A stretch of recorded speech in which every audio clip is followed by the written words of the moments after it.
Jesse's List by Maura Stanton.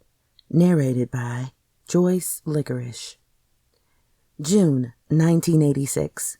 Jessie was ready to crawl out of her skin. It wasn't supposed to be like this. Tonight was the beginning of her short, very carefully planned rebellion. For her entire life, she had done all that was asked of her. She studied hard, won medal after medal in sports, and fit in a boatload of extracurricular activities. She never lied, never hung around with the bad crowd, and always followed the rules. All the rules. All the time.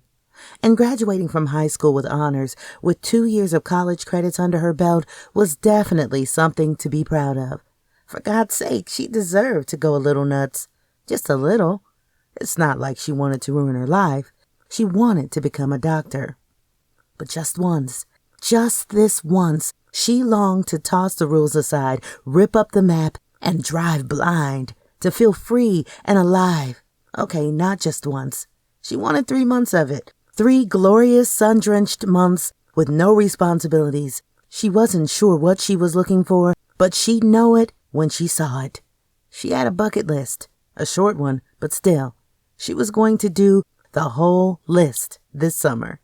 Go to a nightclub, slow dance with a boy, kiss that boy, ride a motorcycle, go cliff diving, and maybe, just maybe, get a tattoo. Check, and double check.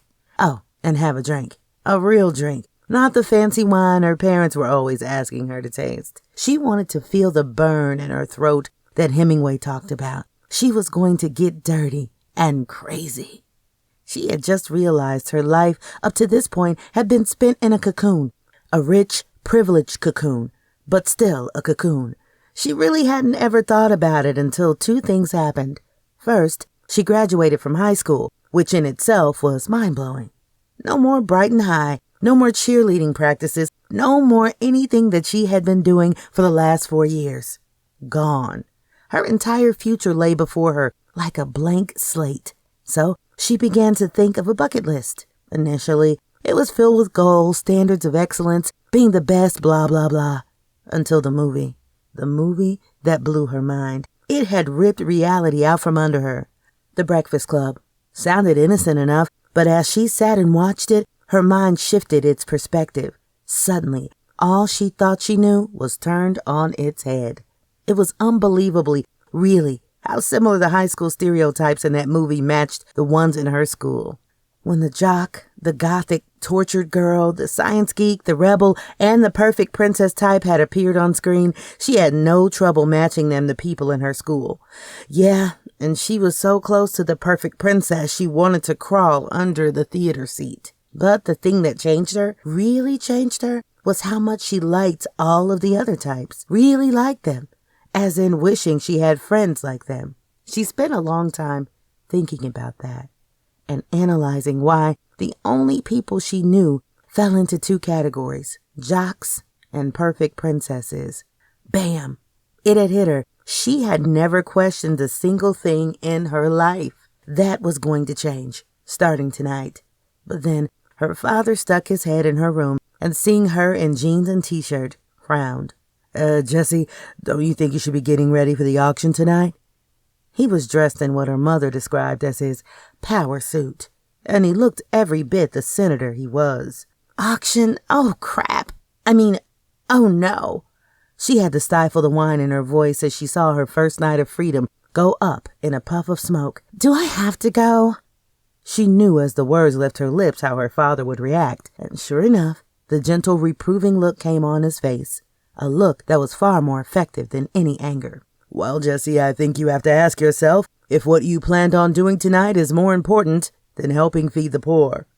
He gave her the curt nod that he always used when he wanted to convey his displeasure. Let me know your decision. He turned and left the room, knowing she would go. Yes, she thought. Yes, it's more important. I'm tired of doing what's expected of me every single day of my life. Of course I don't want people to starve, but how is me dressing up and going with you to this charity auction on this night going to make a difference? Double crap.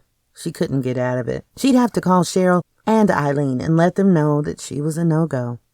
The wonderful night of dancing and club hopping evaporated with her good mood. She shoved her self-pity away as she reminded herself that in 3 days her parents were heading off to a 2-week cruise, and then she would begin to work on her bucket list. She scowled into the mirror as she put her makeup on. Maybe with a little luck, she could scratch the having a drink off of her list. Doubtful. The fact she was only 17 was no secret at Brighton Hills Country Club. Ready? Her mother looked beautiful, with a French twist in her dark hair and wearing an elegant designer suit. Jessie looked at herself one more time. The dress she had chosen was a pale cream chiffon with straps that flared wider at her shoulders, setting off the tan that she had been hard at work on the last couple of weeks.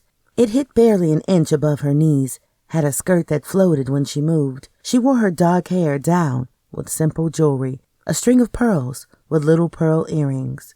Her one nod to the rebellion brewing in her blood was some styling shoes that were metallic zebra print that had thick stacked heels. She saw her father's eyes widen when he took them in, but he didn't comment on them. I'm ready, she said, and comforted herself with the thought, tomorrow then. Tomorrow it begins. Tonight it would happen. He would finally get the chance to talk to Jessica Roberts. Armstrong, get your ass in gear. The word snapped Nick back to reality, and he moved towards the kitchen. You're right, and pigs would fly. The odds of him ever talking to Jessica Roberts were small, but the odds of her even looking twice at a waiter were 0. She was too damn perfect. Just looking at her, mingling with all the movers and shakers of Brighton, made his gut twist with desire. The curtain of dark silky hair, the tan legs that went on for miles, and that air of confidence that was such a turn-on. That and the fact that she seemed totally unaware that she was the hottest female on the planet. It showed in the unaffected way she moved and talked to people. She gave every single person her full attention, as if she were really interested in each word coming out of their mouth. She was really here, at the auction, that he just happened to be working tonight. The princess daughter of the mighty Senator Roberts was almost close enough to touch. Nick's lips twisted in a bitter smile as he grabbed a tray of drinks. Nope, give it up. Jessica Roberts was way out of his league. Not gonna happen in this lifetime. The minute she stepped outside, she felt the breeze hit her bare arms. She sighed in relief. The auction was in full swing, and it was stuffy in the country club banquet room. Dinner had been cleared an hour ago, and she was bored to tears. In fact, she still felt like she was coming out of her skin. She wanted to dance, but not with old people and not to songs that lulled her to sleep. She thought wistfully of the nightclub that Cheryl and Eileen were dancing with hot boys in, no doubt, at this very moment. Carefully, she sneaked into the pool area, switched on her Walkman, and kicking off her shoes, began to dance. Slowly at first, but the air was cool. The night sky was lit up by thousands of stars, and with Simple Minds, Don't You, blasting in her ears, she almost forgot where she was. All of her frustration and anger matched the music, and she let herself go in a way she reserved for when she danced behind closed doors, alone. 2/3 of the way into the song, it occurred to her that her anger was really directed at herself, for being confused, for being a pushover, for being that princess girl type in that movie when she wanted so much more. A figure in a black tuxedo was in the pool area, leaning against the fence, watching her dance. Nick watched as Jessica Roberts squealed and ripped her earphones off her head. She was staring at him, trying to catch her breath, standing perfectly still. She took a deep breath and slowly let it out before asking him, "Who are you? And what are you doing here?" "What are you doing here?" Nick countered, cursing the blue-collar accent he knew dominated his voice, what he wouldn't give to sound educated and in her league at the moment. But she just tilted her head and looked him over. "You work here?" And didn't that piss him off? What? Just because he sounded the way he did, she assumes he's the help? Of course he was, which pissed him off even more. "Yeah, Princess, bingo, you got it. I work here. And since you aren't ringing any bells, I'm guessing you don't work here. Not in that get-up. What tips you off? My uniform? Or do I just look like a waiter?" His voice was rough, but he couldn't keep his eyes from roaming down her body. Man alive, she was incredible. In that soft, floaty dress with all that dark hair loose around her shoulders and falling down her back, she looked like a boy's dream. At least this boy's. She was slender and petite with a tiny waist that flared out to smooth curving hips and a round bottom. Her legs went on forever. And Jesus, the way she danced, passionate with a sensual edge that had totally surprised him. Who knew Jessica Roberts had that inside her?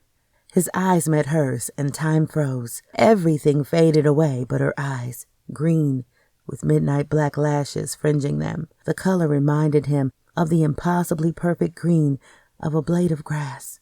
The look in her eyes seemed to promise heaven. "Oh no, I just meant you look like you're wearing a tuxedo. It's not that, you look like you just came from the auction." She laughed nervously. "But you're too young." Unbelievable. Jessica Roberts was almost stuttering. Nick felt his anger dissolve. He pushed off the fence and came closer to her. "Well, Princess, I did just come from the auction, but I was serving the rich and famous, not mingling with them." "Please, don't call me that." She stared at him, and he swore he saw hurt in her eyes. Hurt? "Please, don't call me Princess. I hate that word." Nick stepped closer. The urge to touch her was almost unbearable. He banked it. Instead, he stared back at her, caught in the green of her eyes. His eyes narrowed as he studied her. Finally, he nodded. "Fair enough.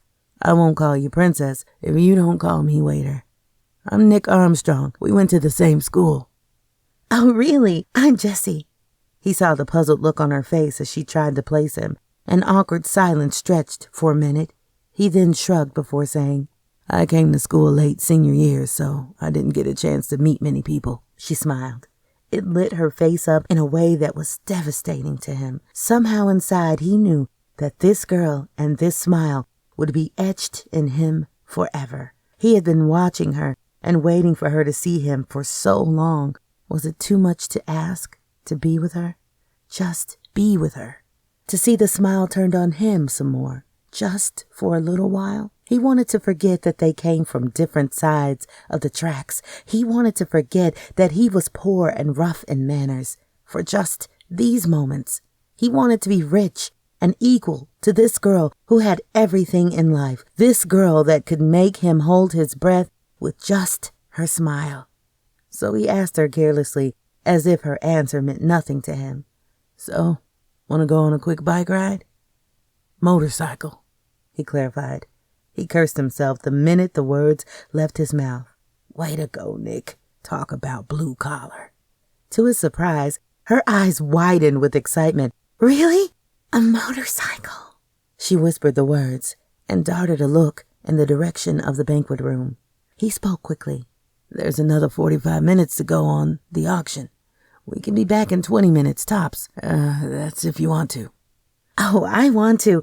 It's on my bucket list." She grabbed her shoes and his hand. "Let's go." He laughed. "Bucket list." He shifted ahead of her so she could lead the way to his bike, disbelief humming through him that Jessica Roberts was going to be on his bike with her arms wrapped around him. Jessie's heart pounded as she followed Nick to his bike. She had been scared witless when she had first seen him leaning against the fence. He was big, taller than most boys she knew. It had taken her a moment to realize he was around her age. He looked older. It was a scar. It sat on the left side of his face and slashed from his lip to the center of his cheek. That, combined with the hard look in his eyes, made him seem dangerous. Until she saw his eyes. His voice was low and hard, but he was staring at her in a way that made her feel beautiful. He swept his eyes up and down her in that way men did when they liked what they saw, and then, when those eyes had settled on her face, she had been drawn into their depths. Blue, intense, sky blue eyes that made her forget that she hardly knew him. They made her stutter, for God's sake. The combination of his size, the scar, and the voice that was pure toughness should have scared her, but she wasn't scared because he had the eyes of a poet. Beautiful eyes, sad, wise eyes. She knew without a doubt that she was safe with him. It was a feeling that was stronger than all the years of warnings her parents had drummed into her. So yeah, she was going to take that ride on his bike. Let the rebellion begin, she thought with satisfaction. Tell me more about your bucket list, Nick asked as they pulled back into the country club parking lot. The ride had been gloriously fast, and the wind had whipped through them, forcing Jessica to hold tightly to him. Hallelujah! Pulling to a stop, he helped her off the bike.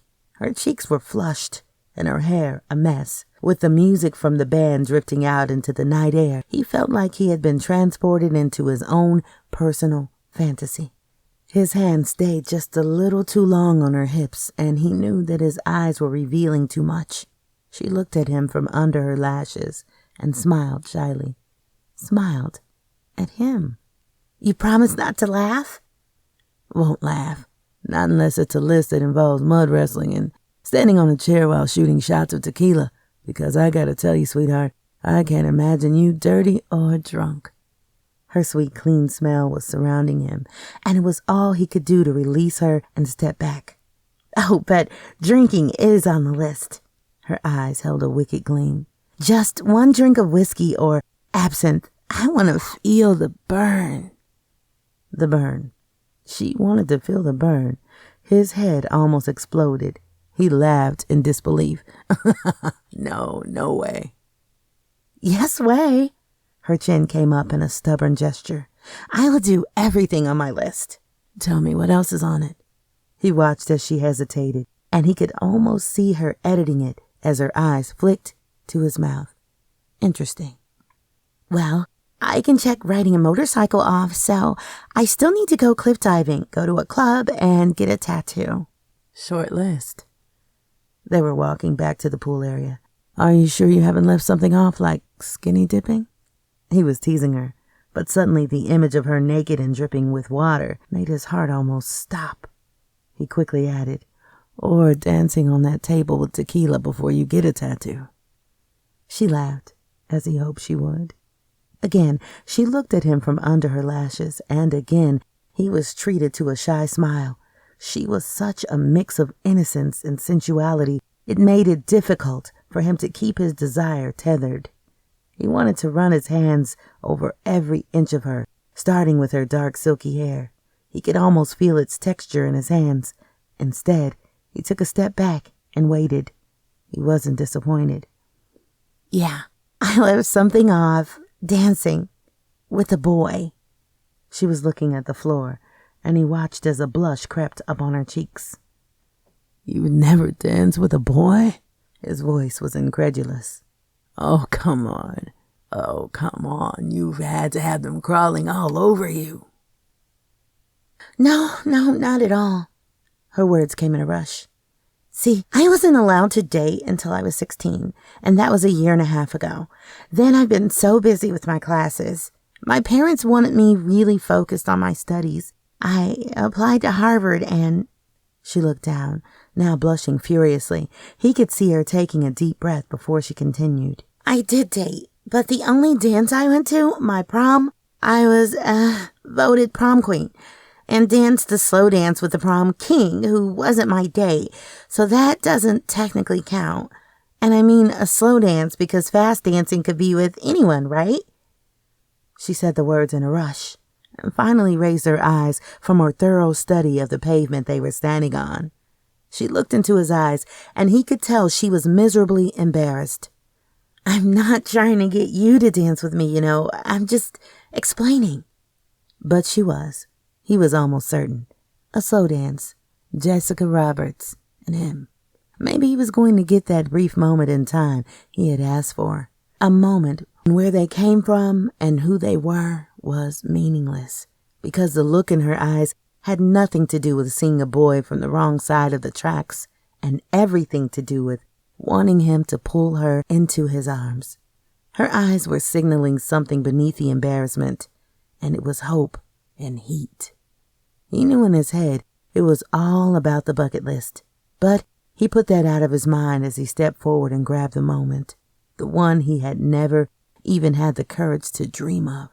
As she slid into his arms, the sweet notes of the song Unchained Melody drifted out to them. Oh, my love, my darling, I've hungered for your touch. Nick tried desperately to ignore the words surrounding them and the way she fit so perfectly in his arms, the top of her head tucked neatly under his chin as they moved in a slow, graceful swirl around the pool patio of the Brighton Country Club. He wanted the dance to last forever. As the last notes faded, she looked up into his eyes. I lied. He knew he wasn't imagining the heat in her eyes or the way she clung to him. Lied? He forced himself to pay attention to her words. Yeah, there was one more thing on my bucket list that I didn't mention. She had that stubborn tilt to her chin that he already recognized as her way of plowing through her fear. Fear. He waited for her to go on, but instead of talking, she stood on her toes and kissed him. It was sweet and soft, and just the feel of her lips on his seemed to pull the best in him out, because he found himself stepping away from her before the kiss deepened. No way. He could not kiss her the way he wanted to kiss her. Christ, she was so innocent. Oh, I'm sorry. It's just that I've never kissed a boy. Her words trailed off self-consciously. Yeah, that's kind of obvious. His words came out in a strangled sound. He knew the minute they hung between them that they had hurt her feelings. Her face turned bright red as she turned to go, struggling with her manners. I'm so sorry. It was stupid. We barely know each other, and thank you so much for the ride. Suddenly something snapped in him. He reached for her, pulling her solidly into his arms again. The thought of her walking away was unbearable. He knew they couldn't be together. There were a million reasons why they couldn't be together. Least of all that he had a date with a Navy boot camp in exactly 2 weeks. But all of that flew out of his mind as he watched her turning to go. What I meant was... His mind went blank as he got lost in the green of her eyes. They just stared at each other for a long moment. Then he pulled her closer, feeling her soft curves and lean muscles press against him. He stifled a groan, took a deep breath, and tried again. What I meant was, it was obvious you don't know that when you kiss someone, and you look like you do, they'll never be happy with just one kiss. She looked confused for a minute, and then that damn smile lit her face again, and he was lost. He was going to kiss her. Jessie felt his arms tighten his hold on her, and she couldn't stop a small sigh escaping. His cheekbones looked chiseled as the moonlight poured down on them. A lock of dark hair spilled onto his forehead, and she felt more alive than she ever had. His face was beautiful, and she wanted to run her fingers over every inch of it. Nick pulled her in even closer until she was flat against his chest and thighs. His eyes were drinking her in, and she couldn't stop looking into the sky-colored depths of his eyes. She saw the desire and male satisfaction reflected in them as he kept his gaze locked on hers and leaned forward to touch her lips with his. It was everything a first kiss should be. His lips were warm and gentle. He slanted them to press more firmly as he stretched the kiss into a perfect memory for her.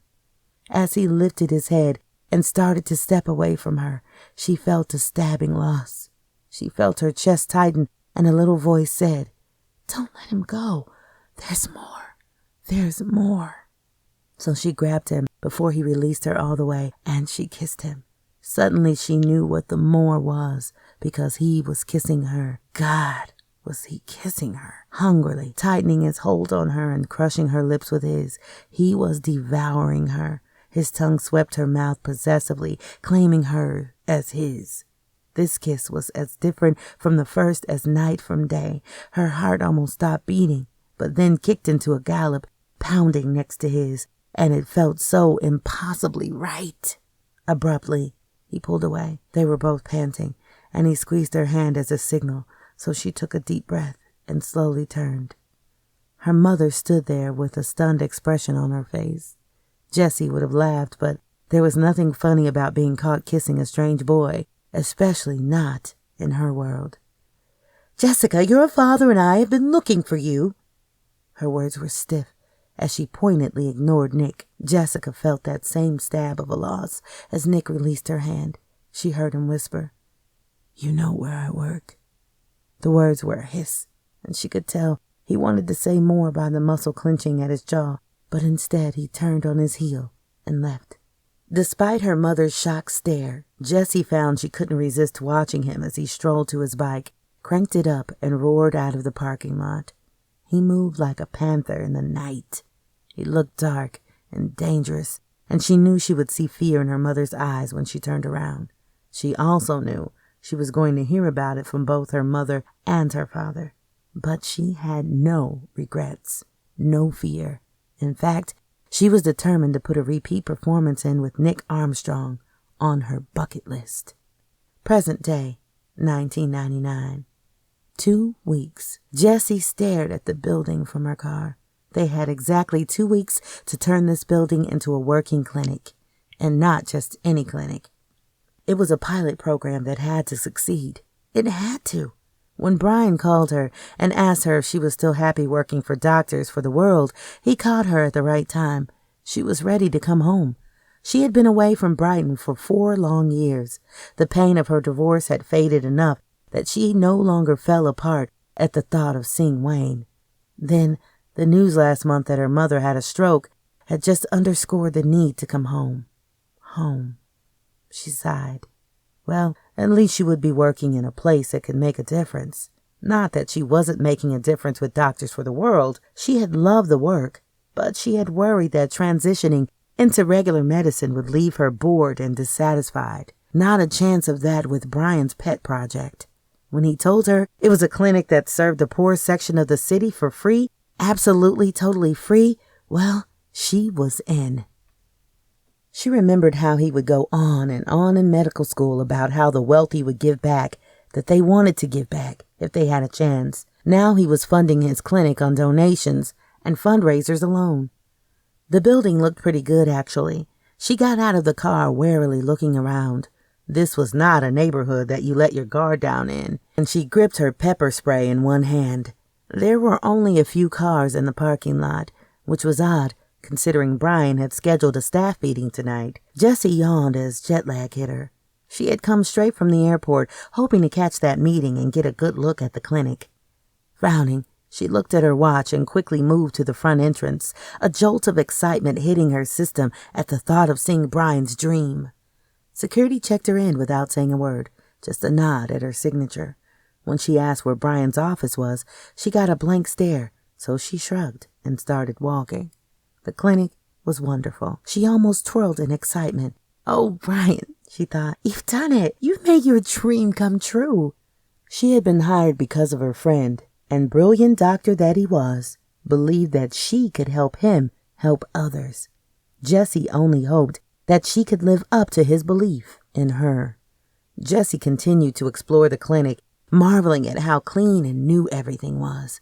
The walls had fresh paint on them, the floors were buffed to a high gleam, and all of the supplies looked brand spanking new. Brian's ability to fundraise and get donations was legendary, and the clinic reflected it.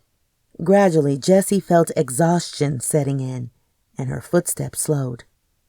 "What the hell do you think you're doing in here?" The voice echoed along the dark hospital corridor and made Jessie jump, kicking her adrenaline into overdrive. She forced herself to turn slowly towards the angry voice. Careful, she told herself. The man facing her looked dangerous. He was way too close for comfort and seemed to be towering over her. Hell, he was towering over her. The man had to be over 6 feet tall. His face was in the shadows, but his muscular frame and the way he held himself made her think of a street fighter. Jessie desperately fought to keep the nervousness out of her voice. Suddenly she realized how empty the hospital corridor was. "If I don't get an explanation pretty quick, I'm calling security." His words were calm, and he sounded educated. She felt a rush of relief. Still cautious, she stepped back from him and reevaluated. He was in street clothes, faded jeans and a black t-shirt that molded his tightly muscular frame, but he looked clean and seemed respectable. Not friendly, but respectable. She peered up at him, trying to get a clear look at his face. What she saw had her stepping back in stunned surprise. He had a scar slashed across his cheek. He continued to look at her with hard eyes as he waited for her response. In as steady as a voice she could muster, she said, "I'm Dr. Jesse Holbrook. I work here." No, this man standing before her couldn't be the boy from that night, the night of perfect memories of a dance, a kiss, and longing so intense she swore she could still feel it. The boy that disappeared from her life before she even had a chance to know him. "Well, Dr. Jesse Holbrook, since I work here and I'm familiar with all of the staff, and you're not ringing any bells, you better come up with a better story than that for hovering around our med supply room." Jessie glanced at the door he indicated, and she felt her temper rise as his meaning cut through her tired brain. He thought she was trying to steal drugs? Why, for God's sake? Her thoughts trailed as she realized the sight she must be. Straggly hair hurriedly piled on her head, no makeup, and a baggy sundress with hiking sandals. She knew she didn't look her best, but a drug addict? Sighing, she realized her looks might have reached a new low. Suddenly his words penetrated her hazy thinking. "And you're not ringing any bells." And she knew. She heard another voice from years ago. "Yeah, princess. Bingo, you got it. I work here, and since you aren't ringing any bells, I'm guessing you don't work here." Her knees went weak. It was him. Nick Armstrong. Oh, God. In all her fantasies, she had never imagined he would be in Brighton working as a doctor. Was he a doctor or support staff for the clinic? What did it matter? He was real, and he was finally standing in front of her. All those years of thinking she had glimpsed him in a crowd, of looking for him, until finally she had given up, and a few months later, Wayne had swept into her life. How could one night have meant so much to her? She had always wondered if he had felt the same. Probably not. He had been a wild boy who more than likely had a dozen girls falling into his arms and kissing him. The fact that her parents had whisked her on their cruise with them all those years ago to keep her from him was an indicator of just how romantically dangerous he had looked back then. They had somehow known how she felt about him. Looking back, she wasn't surprised. She had a face like an open book, or so she was told. She worked at masking her thoughts as she struggled to come back to the present. Okay, so a boy that had kissed her, her first kiss, had morphed into an equally romantically dangerously looking man. Oh, man, from the looks of it. It didn't matter. She hadn't mattered, she reminded herself. When she had hunted him down after the cruise, he had disappeared from his job and from the town. Gone, taking half of her bucket list with him. Right now, that same man was looking at her as if she were something nasty that had gotten stuck on his shoe. She had been on planes for a total of 24 hours and was exhausted. Blinking, gritty, tired eyes, she strove to keep her patience. "Nevertheless," she said as pleasantly as she could muster, "I am indeed a doctor on staff. I can explain, I assure you." "You'll explain to security." Clearly not satisfied with her slow response, he grabbed her elbow and began to propel her towards the door. His strength was considerable as he managed to get her halfway there before she had a chance to react. Her temper snapped. Angrily, she pulled herself out of his grasp, noting her elbow was more than likely going to sport a bruise of epic proportions. "Security, let me in, you jerk," she said through gritted teeth, satisfied at the look of surprise on his face. "And don't lay your hands on me again." She was jabbing his chest with her finger, speaking in a furious voice. "Just 1 minute and you would have had your explanation, but no, you have to resort to manhandling me?" Jesse's face was hot with temper. Suddenly, Jessie realized how close they were in proximity.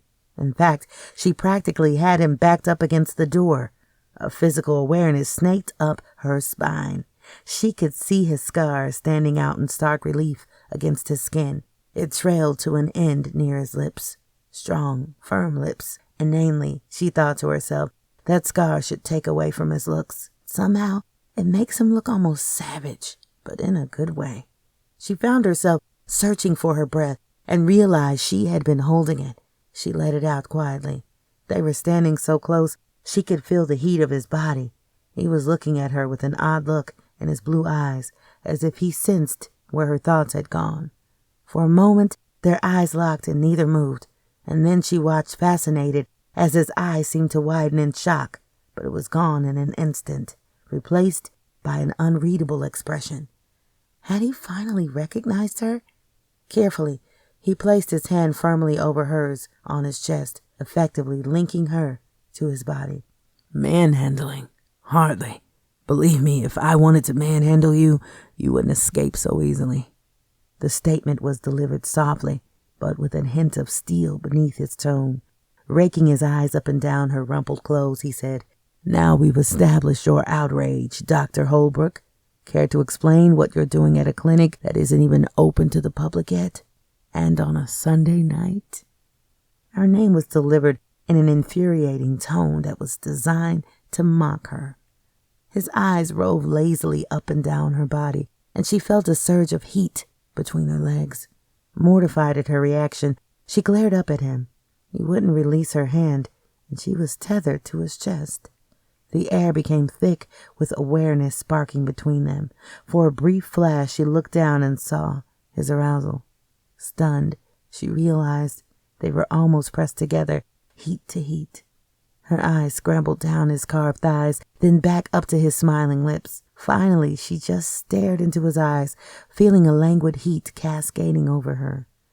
Slowly he moved towards her, as if she were a skittish horse needing to be dealt with gently. He murmured, "Now I wonder what's going on here."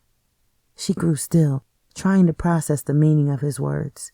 She wondered wildly if he had drugged her, as she seemed incapable of thought or action. Then his lips twisted in a satisfied smile as he swooped down on her and captured her mouth, effectively banishing all thoughts from her head. His tongue felt hot and wonderful as it plunged, and she felt the heat turn into dampness between her legs. Her hands moved downward, sliding over her waist and hips before slipping around to grab her ass. Oh, God! It felt the same. The years unraveled, and she was that girl being devoured by Nick's hot lips. He was the same, solid and warm, with hands that moved with lightning speed and a tongue that promised heaven. Dear Lord, she was on fire. "My God, you're so tiny," he muttered. His hands tightened as he lifted her to grind against her. She gasped with shock as she felt his steel-hard length. She felt as if she were melting into the wall. She sensed the whipcord strength of him as he lifted her slightly to accommodate his height. "More, Doctor?" "Yes." She could hardly speak through the haze of heat he was blinding her with. Then the mocking tone as he said the word doctor penetrated the haze. He didn't believe her. Did he still think she was some street whore looking for a fix? Frantically, she pushed against him, but he only looked down at her with a reckless gleam in his eyes. "I heard yes quite clearly." His hands cupped her breast, and she arched into him. He chuckled as he impatiently slipped his hand into her dress, pressing into the warm skin of her breast. He groaned as his fingers played with her nipple. She felt fire shoot from her nipple to the dampness between her legs, and she gritted her teeth against the sensation. She could not let this go on. He was going to be inside her in the next few seconds if she didn't stop him. The dark thrill of excitement that coursed through her at that thought slapped her into reality. He was virtually a stranger. She struggled helplessly, feeling like a butterfly pinned to a foam board. In desperation, she bit down on his lip as hard as she could, drawing blood. He hissed an oath as he released her. Backing away from her, she watched in a daze as he wiped blood from his lips. His eyes narrowed as he looked at her carefully. She felt the blush creep into her face as his eyes took in her swollen, engorged breasts. She realized that her breath was coming in quick pants, and if she was going to be honest with herself, she could see where he might think she had been a willing participant. With the control she was far from feeling, she patted her hair and clothes in a fruitless effort to look more presentable. She hadn't spent the past 4 years working in hellholes across the globe to be reduced to a hormonal teenager. "My name is Dr. Jessie Holbrook, as I said before," she spoke through gritted teeth. "I'm the new neurosurgeon Dr. Brian Mann hired. I'm not a whore, a drug addict, or a crazy person, although after that, kiss." He supplied the word helpfully, a touch of amusement in his intense eyes. No, not kiss, for God's sake. It was a misunderstanding. Yes, misunderstanding. That's what it was. We can just forget that happened and start over. Speak for yourself. I'm not about to forget that happened. I've been waiting a long time for that, and you know me all right. He grinned with that same reckless gleam in his eyes she had seen earlier. Let's just say I'm claiming what's mine. Yours? His words made no sense. What's yours? You. He leaned against the wall in the hallway, watching her reaction. Me? She whispered, her heart beginning to pound. Hello, princess. Long time no see. He had an expression on his face that was impossible to read. Her eyes narrowed. If he knew who she was, their reunion wasn't exactly going how she had imagined it for all those years. In fact, he looked as if he was holding himself in tight control, and although his face gave nothing away, his eyes were hard, and there was nothing relaxed about the way he was holding himself. Hello, Nick. Please note that I didn't call you waiter, so I'd appreciate you calling me Jessie. One brow lifted. Not Jessica? She shook her head. No, Jessie. He shrugged and continued to just look at her. He seemed so cold and distant, and she felt a stab of pain shoot through her. Why was he so detached? How could he be? She was being silly, she reminded herself. They had shared one kiss years ago. If anyone was acting strange, it was her. One kiss, one dance, big deal.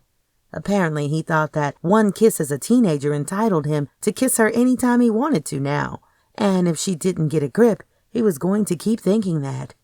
He kept watching her. Since there seemed nothing else to add to the conversation, she carefully stepped away from him, heading towards the exit. She was so out of there.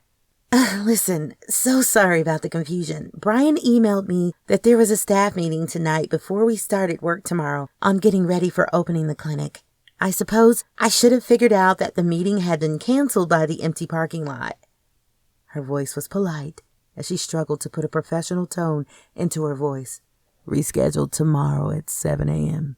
Scheduled tomorrow at 7 a.m. His words were terse, and she watched his brows snap together. Oh, for God's sake, you don't have to run away. He shifted slightly on his feet, frowning. Let's start over. He suddenly smiled, a real smile that reached his eyes and made his face stunningly handsome. He stuck his hand out and solemnly introduced himself. Fellow surgeon and co-worker, Nick Armstrong. Of course you know my name. His voice was relaxed and smooth. My specialty is gunshot wounds, knife wounds, broken bones, and anything else you want to throw at me. And I didn't realize Brian had hired you. His air of danger had vanished. It was replaced by an air of authority and strength. It exuded off of him in waves. He seemed almost charming. She sensed the power beneath the civilized demeanor, silence stretched between them. You said you flew in from somewhere? She started at his interruption. Yes, the Middle East. I've been on and off planes for 2 days. I just finished 4 years with the organization called Doctors for the World, and then I came straight here. We don't need another surgeon. His face was now back to unreadable as he waited for her reaction to his words. You'll have to take that up with Brian. She spoke matter-of-factly, refusing to take the bait.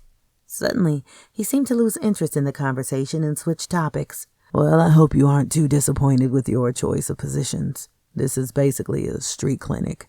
Brian's vision doesn't include more than that. His eyebrows were raised in a cynical gesture. She gave him a thin smile. It's exactly what I'm looking for. After the conditions I've been working in, this seems luxurious, and I'm looking forward to it. She resisted telling him how excited she was to be working at the street level, in an area where doctors could make a difference. I'll walk you to your car. Ending their conversation abruptly, he started moving towards the exit, assuming she would follow. There's no need for that. I can handle walking to my car. Jessie was furious with herself for actually following him. She must be more exhausted than she realized. She could have sworn he muttered an oath before he swung around to her. Are you always this difficult? Do I have to point out that it's past midnight and you're a woman alone in a dangerous part of town? A muscle twitched along his jaw, and he seemed to be holding himself in tight control. Their eyes locked again, and the seconds ticked by. Again, she saw something flicker in his eyes, and she felt herself getting lost in them. Blue, she thought numbly. Midnight blue, full of fire. This is crazy, a part of Jesse's mind insisted. He moved closer. What was it about the close proximity to this man that seemed to produce heat? The closer he got, the thicker and hotter the air became. Chemistry. Her pulse quickened. As she looked through her lashes up at him, she saw his eyes darken, and she knew he felt the heat as well. She couldn't resist arguing in her defense. Actually, the really dangerous part of town is a couple of blocks south. Jesse's words trailed, and she licked dry lips as she watched the heat flare in his eyes and wondered if she was totally wrong about the dangerous part of town. Right now, it felt like the hallway she was standing in was a minefield. Her body tensed. She wasn't sure if it was in anticipation or fear. Quickly, he took a step back. His eyes stayed locked on hers briefly, and then he broke the spell. A grim expression settled on his face as he moved away. "Follow me," he ordered curtly. And she did, quelling an odd disappointment flowing through her. The man's eyes were deadly. She had to avoid looking into them at all costs, at least until she got a solid 10 hours of sleep. The minute she looked into them, all coherent thoughts seemed to flee. Too long without a man, she told herself, plain and simple. Thank you, she said stiffly as she prepared to leave. Are you attending the fundraiser next weekend? His question took her by surprise. Yes, Brian asked that I go. Why? Just wondering, he said idly. Well then, I will see you tomorrow morning, she said politely. He nodded. She felt him watch her walk to her car. When she looked back, his muscular frame was etched dark against the exit door. She felt an aching in the back of her throat. Something about his stark silhouette called to her. She had an urge to rush back. And what? Let him finish what he started? No, clearly she had been a joke to him. An inexperienced girl that was just one on a very long list of girls. She shivered, remembering his eyes. She gunned the engine and tore out of the parking lot, swearing she saw a smirk on the Nick's face. Driving through the town brought better memories to her mind than the ones that had haunted her the last time she came home. Except for her marriage to Wayne, her life here had been a good one. Enough, she thought. Rehashing the past was not her style. Besides, she proved to herself and anyone else paying attention she didn't need a man. Especially not gorgeous, complicated men. Especially, definitely not bossy men that made her lose herself in their eyes while they bossed you around. Nope, not gonna happen. Bossy was the wrong word to describe Dr. Nick Armstrong. It made him sound like a weak, gossipy sort. Utterly arrogant, confident, and demanding were more accurate. It was going to be a challenge working with him. Her stomach did a flip-flop at the thought. The slice of moon revealed in the pitch-black sky only added to the surreal feeling stealing over her. It hung suspended in black like a lamp lit just for her. She was home, or as close to home as she had ever been in the last 4 years. She nodded to herself. She looked forward to working at that hospital, despite its grimy exterior and Nick Armstrong. He was about to find out that she wasn't that innocent girl that he so easily forgot. Nick stayed in the doorway long after Jessie drove away. She had recognized him. He was surprised. He hadn't recognized her until he could see her clearly in the light and met her eyes for the first time. Those green eyes were emblazoned in his memory. They had both changed. He was no longer the lost angry boy from the wrong side of the tracks. Brighton High School was long in the past. And judging from her reactions, she was no longer Jessica Roberts, the classy, cool girl with every hair in place. She had been the girl every female wanted to be and every male wanted. She had walked the halls practically dripping blue blood. Her father was a senator. Her mother came from the richest family in the state. She was smart, beautiful, and popular. His smile was grim. Apparently she was Jessie Holbrook. Wayne Holbrook. Not a name Nick was ever going to forget. His fingers went instinctively to the scar that ran from his chin to the center of his right cheek. Moodily, his eyes flicked across the parking lot. Suddenly, his eye caught a piece of gravel, stark white, glittering in the glare of the streetlight. And just like that, he could see it. Wayne, the party, and his sister. It had been a typical teenage party. Nick couldn't ever remember whose house it was, but he remembered dropping his sister off to meet her friends. He remembered her giddy excitement and the fact that she whined about her hair getting messed up on his motorcycle. She was a sophomore, while he was a senior. He had zero interest in making friends, so he didn't do parties. Their mother had dragged them to Brighton after their father died, and he had exactly 6 months to go before he had a degree. Then he would join the Navy and get on with his life.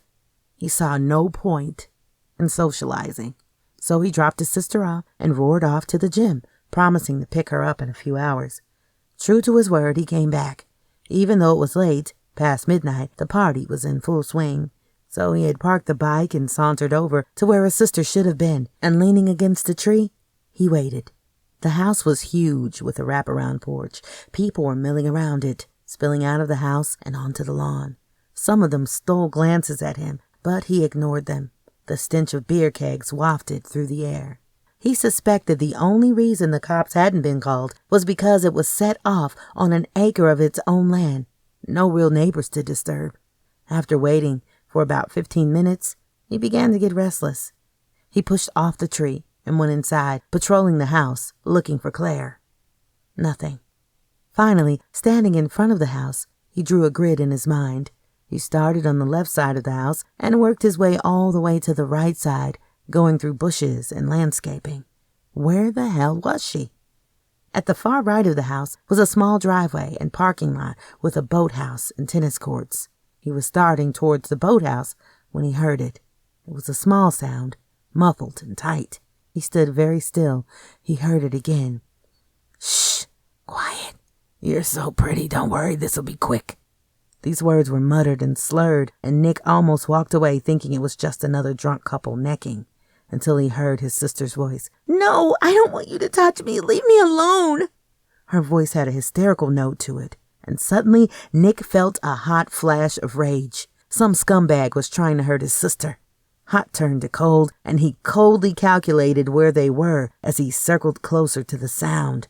Then he stepped through the bushes and saw them. Wayne Holbrook, football star of Brighton High, had his little sister rammed against the wall of the boathouse. His huge hand was stuffed in her shirt, holding her breast, and he was working on undoing her pants.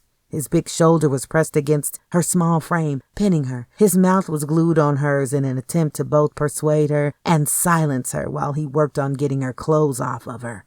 She looked terrified.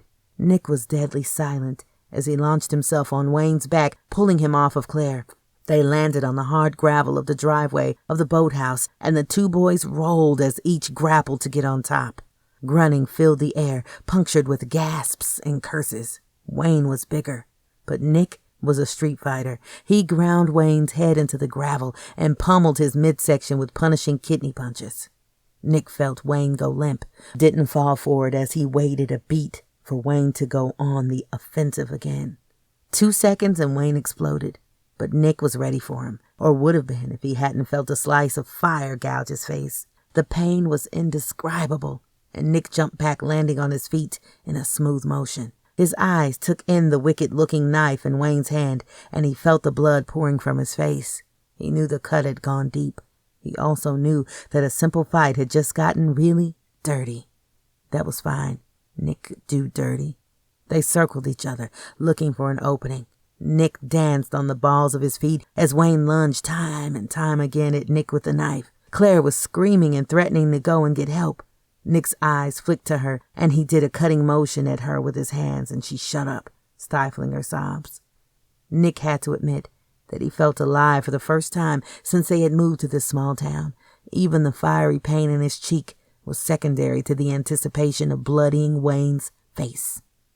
Maybe it was the fact that he was finally able to get some of his anger out. His rage at his father's death, his anger at his mother for ripping their old life out from under them. But probably it had more to do with the fact that he couldn't stand Wayne.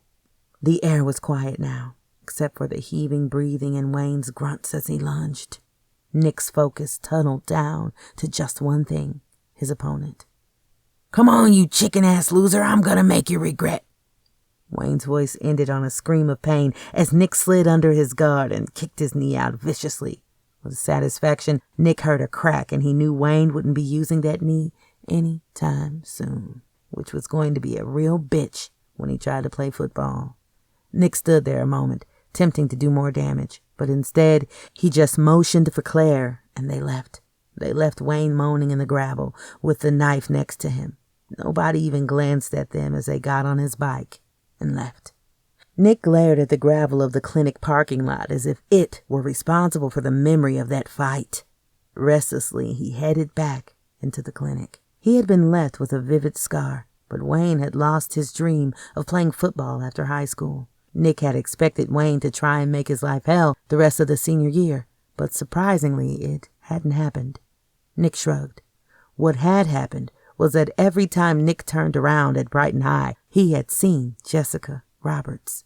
Cheerleader, volleyball player, class president, you name it, she was doing it. And he had wanted her. Or maybe he had wanted what she represented, a girl that had it all. It was more than that, though. It was knowing that nothing really ugly ever touched her. She was pure achievement. It never occurred to her that there might be something she couldn't do.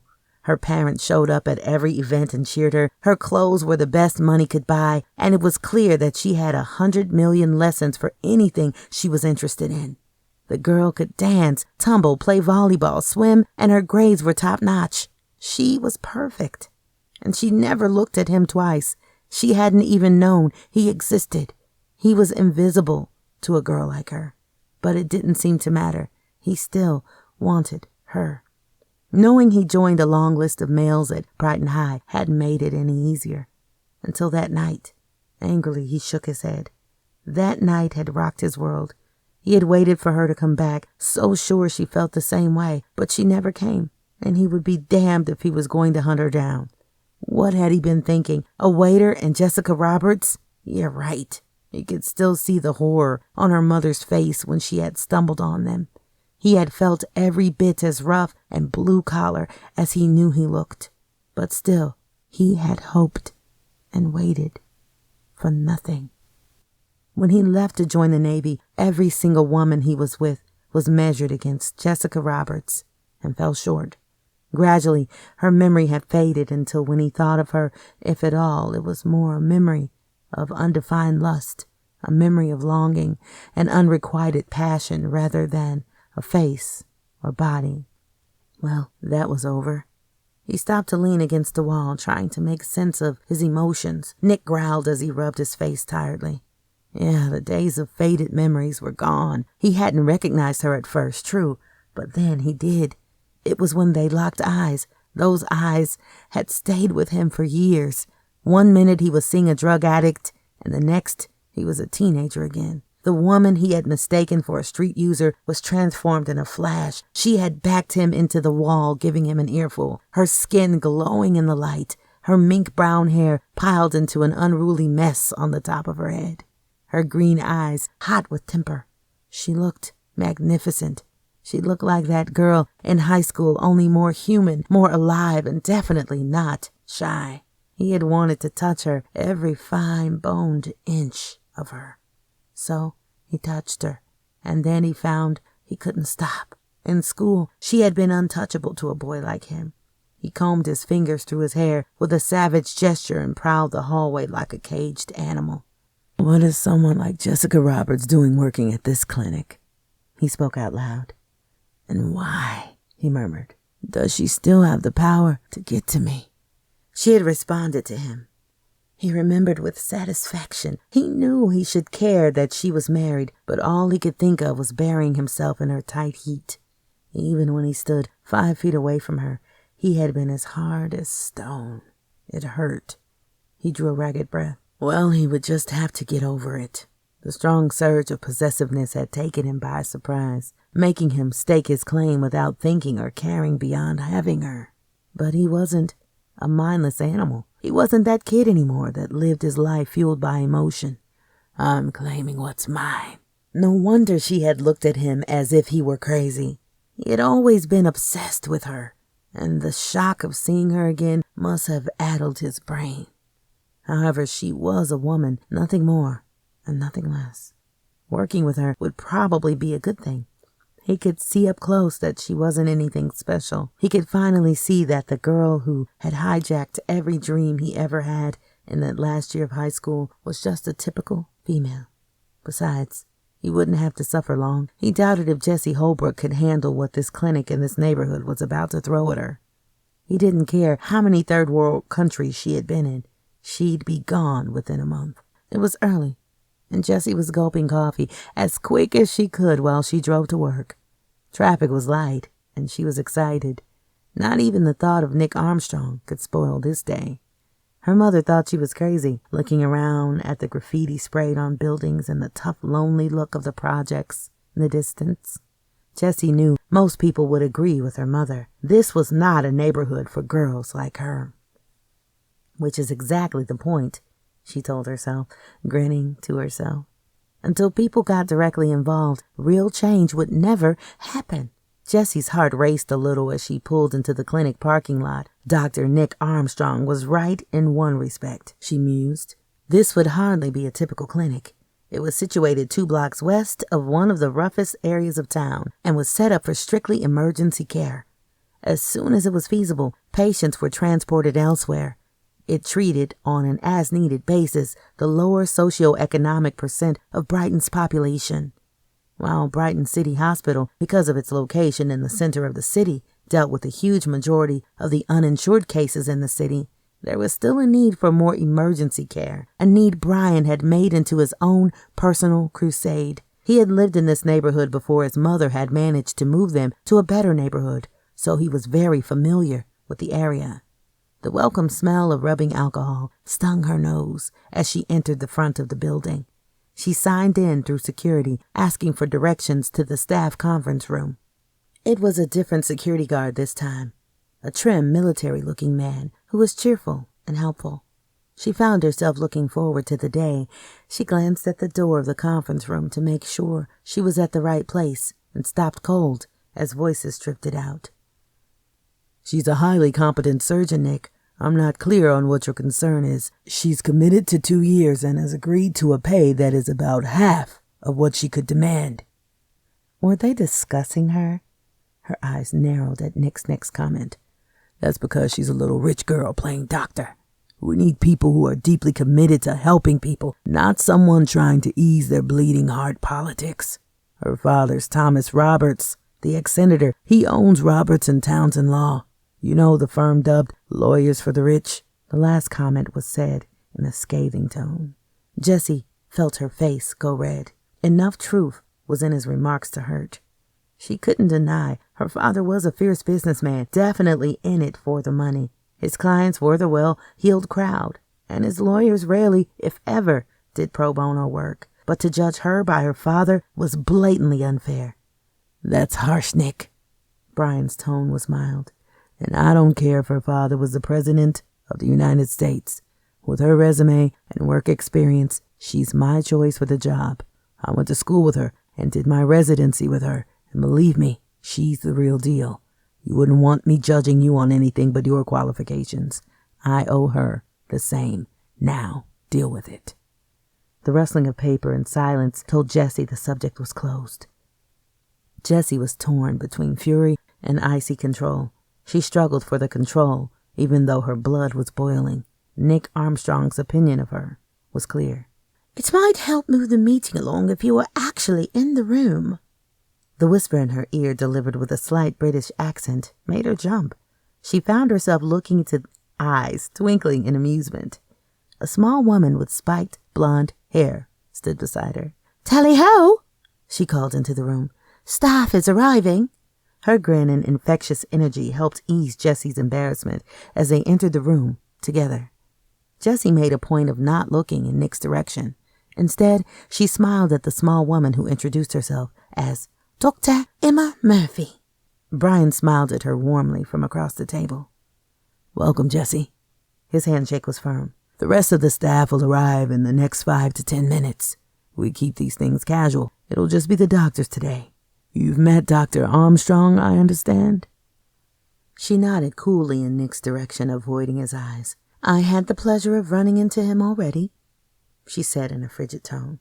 He was sitting at the conference table, reading a chart, and he didn't look in the least self-conscious or ashamed. Again, the sense of authority and power exuded off of him in waves. Frowning, he made a note on the chart and barely glanced up.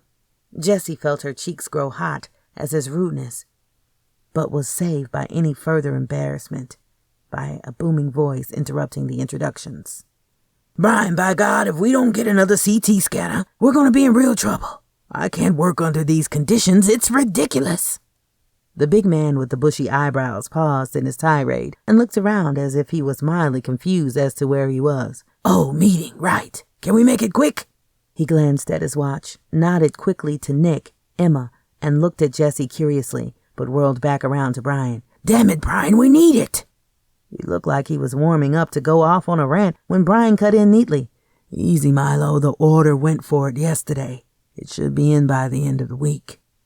Brian looked calm as he gestured to the conference table.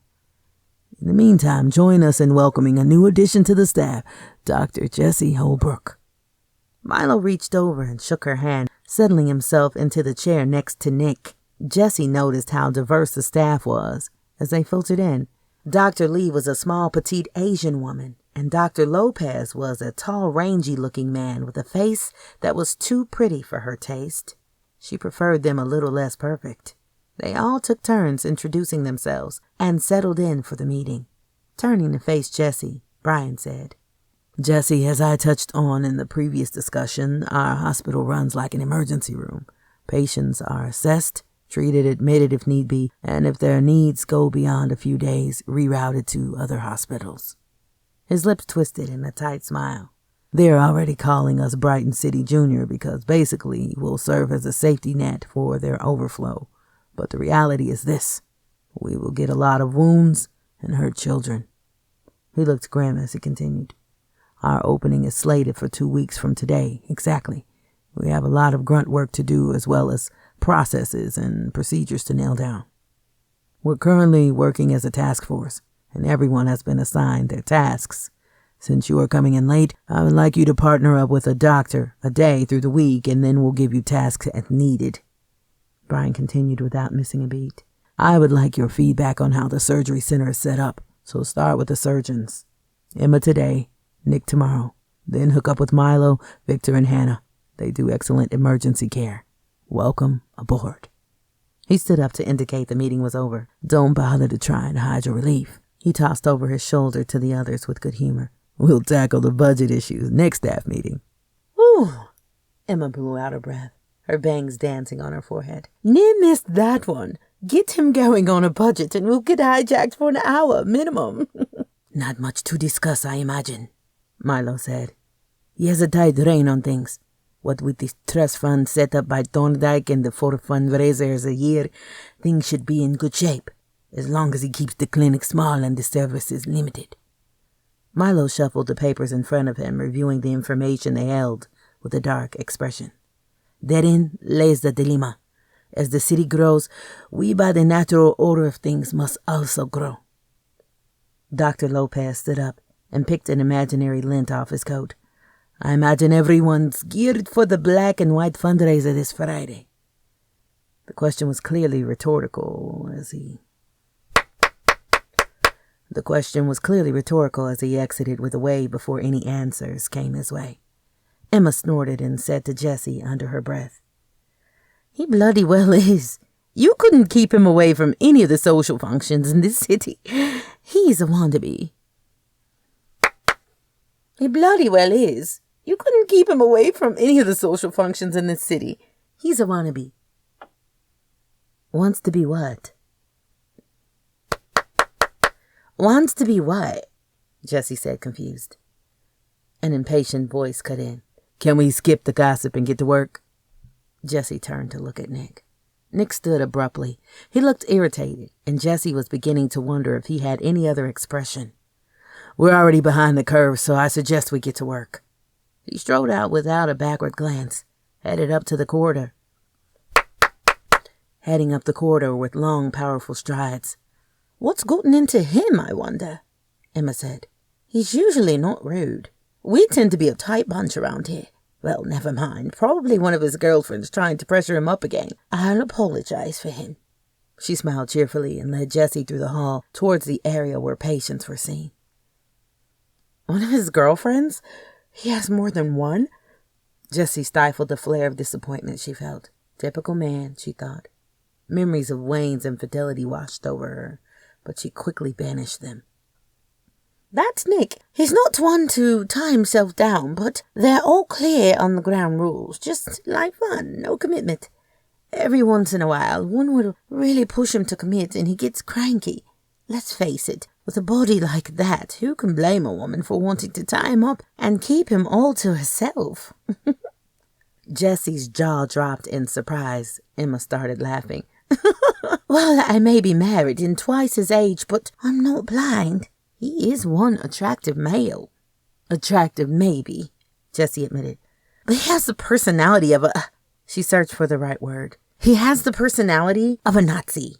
She blurted out the word defiantly, coming to a complete stop as Nick emerged from one of the curtained areas. It was clear he had heard at least the tail end of the conversation.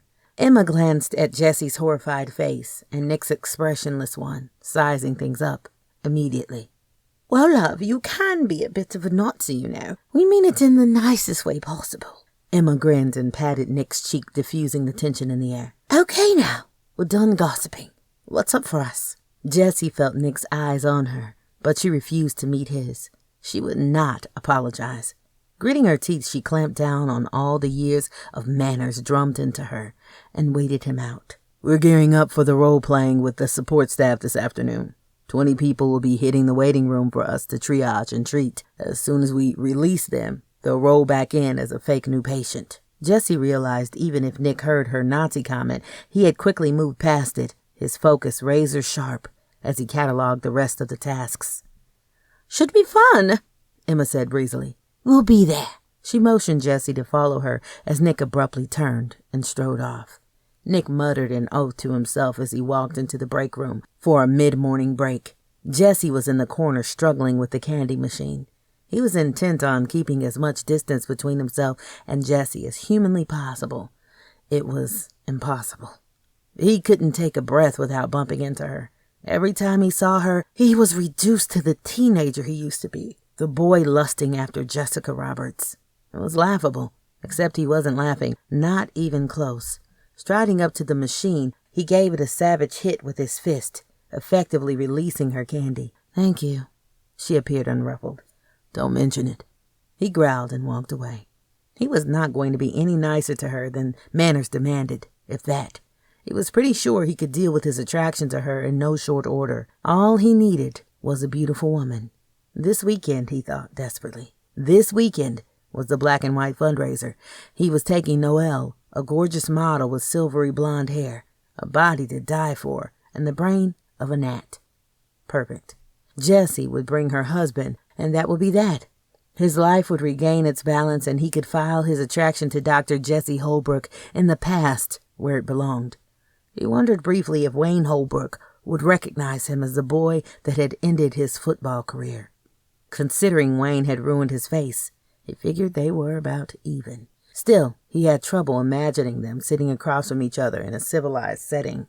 He had trouble imagining a lot of things, like Jessie married to Wayne. He gritted his teeth at the violence that rose in him at the thought of her with any man, especially that jerk from high school. Wayne Holbrook. Yeah, Noelle was definitely in order. He was a firm believer in distraction. All he had to do was get through this week. The next morning, the rest of the staff was already sitting at the table when Jessie walked in. Brian was in a deep conversation with Milo, who looked upset again. Jessie overheard enough to know that they were discussing the need for even more equipment. Nick Armstrong was there, front and center. Jessie saw him right away, her eyes pulled to him as if she had no control. Nick had been laughing at something Emma was saying, but then he turned and looked right at her, as if he sensed her watching him, and his laughter disappeared. For a moment, he just looked at her, his eyes unreadable. She was the first to look away, which frustrated her. Why did he make her so nervous? Okay, maybe it had to do with the memory of that incredibly hot, fierce kiss they had shared recently. Shrugging, she focused on what Brian was saying. Today was her day to work with Nick. Oh, joy.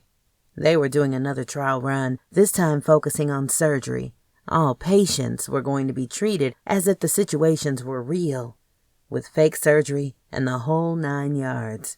The goal was to create the tension and issues that would come up in the course of treating patients and make certain they had all they needed to treat the patient. Jessie couldn't imagine they didn't. She had never seen such a well-stocked, well-prepared medical unit. As the meeting wrapped up, she took a deep breath and approached Nick. "Where do you want me to start?" He glanced at the pad in his hand. "We'll start with the sample of supposed gunshot victims and a 12-year-old knife wound." Jessie waited for her assignment, but he just stood there reading his notes. Finally, after an awkward stretch of what seemed like minutes that went on forever, Jessie spoke. "I'll take the 12-year-old. Which room should I use?" "You'll take whoever I say you'll take, Princess. This isn't your rodeo yet, and I'm not taking any chances with someone's life until I can evaluate your skill level." She heard a commotion down the hall that announced the arrival of the people masquerading as patients. She found herself sputtering. You, who do you think you are? I'm a Harvard graduate. I did my residency in the best surgical hospital in the country. And you're telling me I have to pass some private smell test of yours?" As mad as she was at his questioning of her skill level, his use of the word princess really stung. He was making it abundantly clear that he not only remembered that night long ago, but that he could care less. Okay, message received. He was pulling a fresh pair of gloves on, striding toward the commotion. With a backwards glance, he set her a grim smile. "Sorry, Princess. Pedigree doesn't pull the same weight in the inner city that it does in the fancy hospitals. Buying an education and a residency doesn't say squat about your skill level as a surgeon. Are you good enough for me to risk the life of a 12-year-old? My call." He paused a moment. "Oh, and I think I'm head of surgery. That's who I think I am. So if you have a problem with my decisions, take it up with Brian." Jessie stared after him in shock. Her boss? Nick Armstrong was her boss? How had she missed that piece of information? The rest of his words sunk in. He thought she bought her way into medical school? Why, that insufferable stereotyping jerk! Seeing the patients arrive on stretchers galvanized her into action. She headed towards Nick and awaited instructions, clamping down on her fury. Nick was leaning over the first patient and was examining him closely. He started smoothly issuing orders. The staff leaped into action. He turned to Jessie. "We'll be in surgery room 1, he said tersely. He motioned for her to follow him, and she had to hurry to keep up with his long stride. "Okay, that's it. Job well done." Nick issued the words to the entire staff after a grueling 7 hours of the dry run. Everyone clapped and began to leave for the day. Jessie gave a huge sigh of relief, and Nick glanced at her. He looked relaxed and directed a smile at her, and the effect was devastating. Jessie felt her heart give a lurch and a fluttering in her stomach, despite her cold fury at him. For a brief moment, she allowed her eyes to zero in on his. Blue, incredibly blue, the dark blue of a desert sky at dusk eyes. Danger, danger. Her mind was sending frantic signals to her heart. Jerking her eyes from his, she returned his smile with a tight one of her own. He could just go blow hot and cold somewhere else. He came across the room and took her by the elbow to guide her out of the room, dropping it instantly when he saw her wince. Once outside, he turned her to face him and took her arm, carefully rolling the sleeve up to reveal a large purple bruise. "Did I do that?" The question was tense. The smile gone. She shrugged. "It's nothing." His fingers were lightly tracing the bruise that was all of a sudden sensitive beyond belief. She felt an ache begin in the back of her throat and make its way down her body, slowly, until her blood was thrumming through her veins. He leaned into her, and everything else dropped away. She could smell his clean masculine scent, intermingled with a light cologne. He smelled incredible.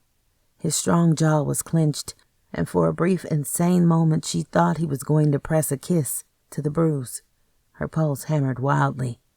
Nick stood up, and she realized that he had only been taking a closer look. Mildly he said, "Still, I'm sorry. I'm not known for hurting women." Not physically, she thought to herself, concentrating on her breathing, holding herself together through sheer will, hoping not to give even a sliver of her attraction to him away. "But I just bet there are a whole lot of women nursing broken hearts over this man." Well, she was not about to be one of them. His voice echoed in her head. "That's because she's a little rich girl playing doctor." Yeah, he'd get a real kick out of knowing how flustered he made her. He had made his opinion of her crystal clear. Besides, he was not looking at her as a woman, but rather as a doctor. A doctor he had little respect for. She had felt insulted beyond belief to be made to jump through hoops and pass a personal test of Nick Armstrong's. She comforted herself with the fact that the rest of the staff was unaware of the situation. It had looked like they were working side by side, but she knew better. He had been watching her like a hawk to see if she had the skill level he expected, so he could quit being so nice and just get back to being himself. She wasn't buying it. He could stuff the charm.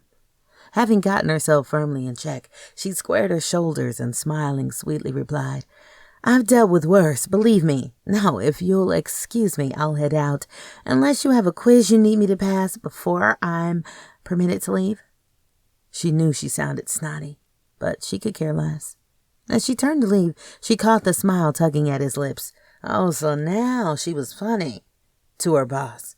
She was going to have to deal with him every day. What was it about that man that made her feel so at a disadvantage? Nick watched Jesse walk away. His smile faded and he swore under his breath. She was tough to get a handle on. Was she the princess type he always pegged her for? She certainly threw her education in his face quickly enough. It would be interesting to see if she stomped off to Brian to complain. He wasn't about to mention he'd gone to Yale. Let her assume. And yet, she'd put their differences aside quickly enough when the work needed doing. In all fairness, she had been the consummate professional, working skillfully and doggedly beside him. She was everything you would want in a doctor, not a whisper of an attitude. Just a whisper of that scent she wore, a soft, warm fragrance assailing his nose when he finally emerged from the zone of work. Her smile had lit up her face with a warmth that pulled at his protective urges, and other urges he didn't even want to think about. Growling to himself, he shook his head, determined to shift his focus where it belonged. Even if she turned out to be a decent doctor, she was married, and she was a Roberts, or rather a Holbrook. He reminded himself grimly. He had no business enjoying anything about her, on any level. 1, 2, 3. Jessie grunted as the sweat dripped into her eyes. Grabbing a towel, she quickly wiped her face and resumed the rhythmic punching. Grimly, she imagined Nick Armstrong's face in place of the punching bag. Viciously, she dealt him a 1, 2, straight to the face. Feeling better, she slowed down, rolling her tight shoulders to release any tension. Her workout was basically done. A few stretches, and she could head home. Tonight was the night of the fundraiser. God, she hated social functions. She had never been good at them. She could still hear Wayne's voice complaining that she hadn't worked the room well enough. Christ, Jessie, how hard could it be to circulate and flirt a little? For me, you'd think you'd want me to network. Oh, she knew how to work a room all right. She was, after all, Senator Roberts' daughter. But ever since that night of the charity auction, that night she met Nick, and the next morning when her parents informed her that she was, after all, going on the cruise with him, she had rebelled. She had to laugh at herself. For all these years, she had clung to a memory of a perfect romance, pissed beyond measure that she hadn't been able to complete her damn bucket list with Nick, who now hated her. Bucket list, the one that still had Kiss Nick again on it. Whoa, she hadn't thought of that bucket list in years. Now it seemed that every time she turned around, it was popping in her head. Time to rip it up and write a new one. An adult one that did not include Nick Armstrong. She was going to have to accept that her obsession with the Nick of yesteryear was a fantasy. And the reality was that it had been nothing more than teenage hormones that never had to be tested by, well, reality. Which meant that maybe her parents and Wayne might just be right in their belief that life was better lived with both feet firmly placed in said reality, with no room for much passion, and certainly no room for silly bucket lists and crazy thrills that made your blood pound and your heart sing. And wasn't that a depressing thought? It had been a long week, and she was glad it was Friday. Her parents had come to dinner Tuesday evening. That had been a mixed bag of goods. Jessie felt her father's disappointment acutely. It wasn't what he said, it was what he didn't say. That, combined with his offer to put in a word at University Hospital, had put her on edge, as if she was at the clinic by accident or ignorance. Her mother had hastened to explain how important the work being done at University Hospital was, going on and on about how much a difference she could make at the main hospital versus that small clinic she had chosen to work at. She knew they didn't understand her urge to work in the inner city. They probably never would. She sighed. Then her mother had dropped the bomb that Wayne was asking about her. His marriage had failed. Big surprise. She suspected her mother was hoping that Jessie would reconcile with Wayne. He was now city manager and was heading towards a promising political career. Whoopsie, another big surprise. Yawn. She forgave her mother for the thought, because she knew it came from wanting a happy ending for her daughter. As if she could ever be happy with a lying, cheating man. At least her parents looked healthy. The stroke had been a mild one. Her father hovered over her mother more than Jessie remembered, and her mother touched her father more often. A hand on his shoulder, a brief touch to the face, as if reminding herself she was still with him. Those little things made Jessie glad. She was home. As she concentrated on her breathing, going deeper into her stretching, her thoughts returned to Nick. It wasn't as if he was being rude to her anymore. He was just avoiding her like the plague. They had worked together Tuesday, and he had been professional and very polite. Well, maybe he wasn't avoiding her, but that's what it felt like. She'd see him having a discussion with someone, a warm smile on his lips, and then he'd catch sight of her. The smile would disappear, and so would he. She wondered if she was being too sensitive, but she didn't think so. It seemed obvious to her that he flat out didn't like her. She quickly stifled a flare of disappointment and hurt. She was going to have to toughen up where he was concerned. The thing she didn't know and couldn't predict was how his dislike was going to impact their working relationship. Could he treat her fairly despite his dislike? She doubted it. And why would a man who otherwise seemed intelligent and fair-minded judge her so harshly? He was intelligent and strong and so damn vital he dominated any space he entered. Other men paled next to him. Jessie could tell that the other women that worked at the clinic looked at him with appreciation, but she hadn't seen any inappropriate flirting. They all seemed to have a very real respect for him. She didn't think anyone had the hots for him. Which she didn't have the hots for him. Okay, so she was such a liar. Of course, most of them hadn't had his tongue in their mouth. Or had they? That thought made her feel slightly sick.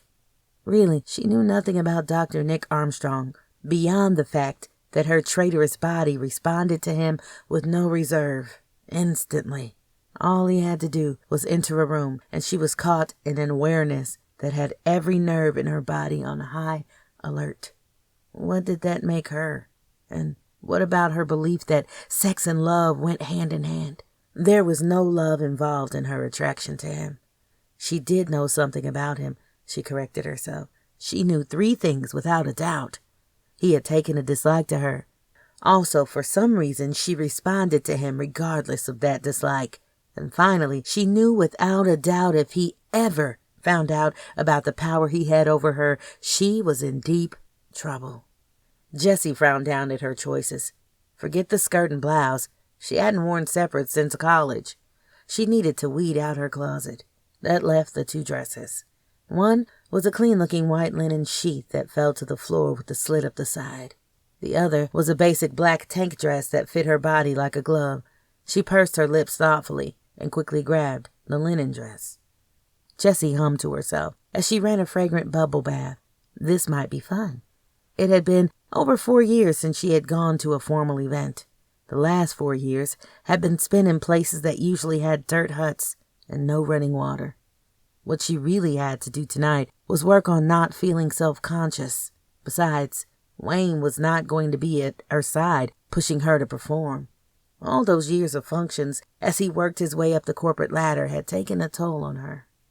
After soaking in the bath, she lavished lightly scented lotion all over, foregoing any heavy perfume, and climbed into her robe. She stared in the mirror critically. Taking a deep breath, she began applying makeup the way she had been taught through countless makeovers with her mother. She applied base, powder, blush, smoky shadow around the eyes, and finally a light coat of lipstick. Stepping back, she scrutinized, trying to see herself as others might. She definitely looked different. Shrugging, she blew her hair dry in a straight, simple style. With a few flicks of the hair iron, she was ready to get dressed. Pulling her dress over her head, she glanced at the box on her dresser. It was carved silver, burnished to a brightness that dazzled the eye. Smoothing the fabric over her body, she slipped her shoes on and slowly walked over to the box. She still wasn't sure why she had pulled it out of her closet with her clothes. Okay, maybe she knew why. But now what? Her fingers slid the clasp open, and she looked inside. Oh, the memories. Anything and everything that had a sentimental value from her school days was in this box. And there, stuffed in an envelope almost at the top of the box, was that damned bucket list.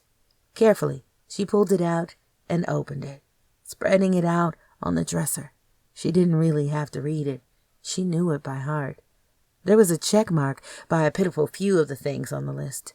Her eyes took in the very last item on the list, dated July 1986.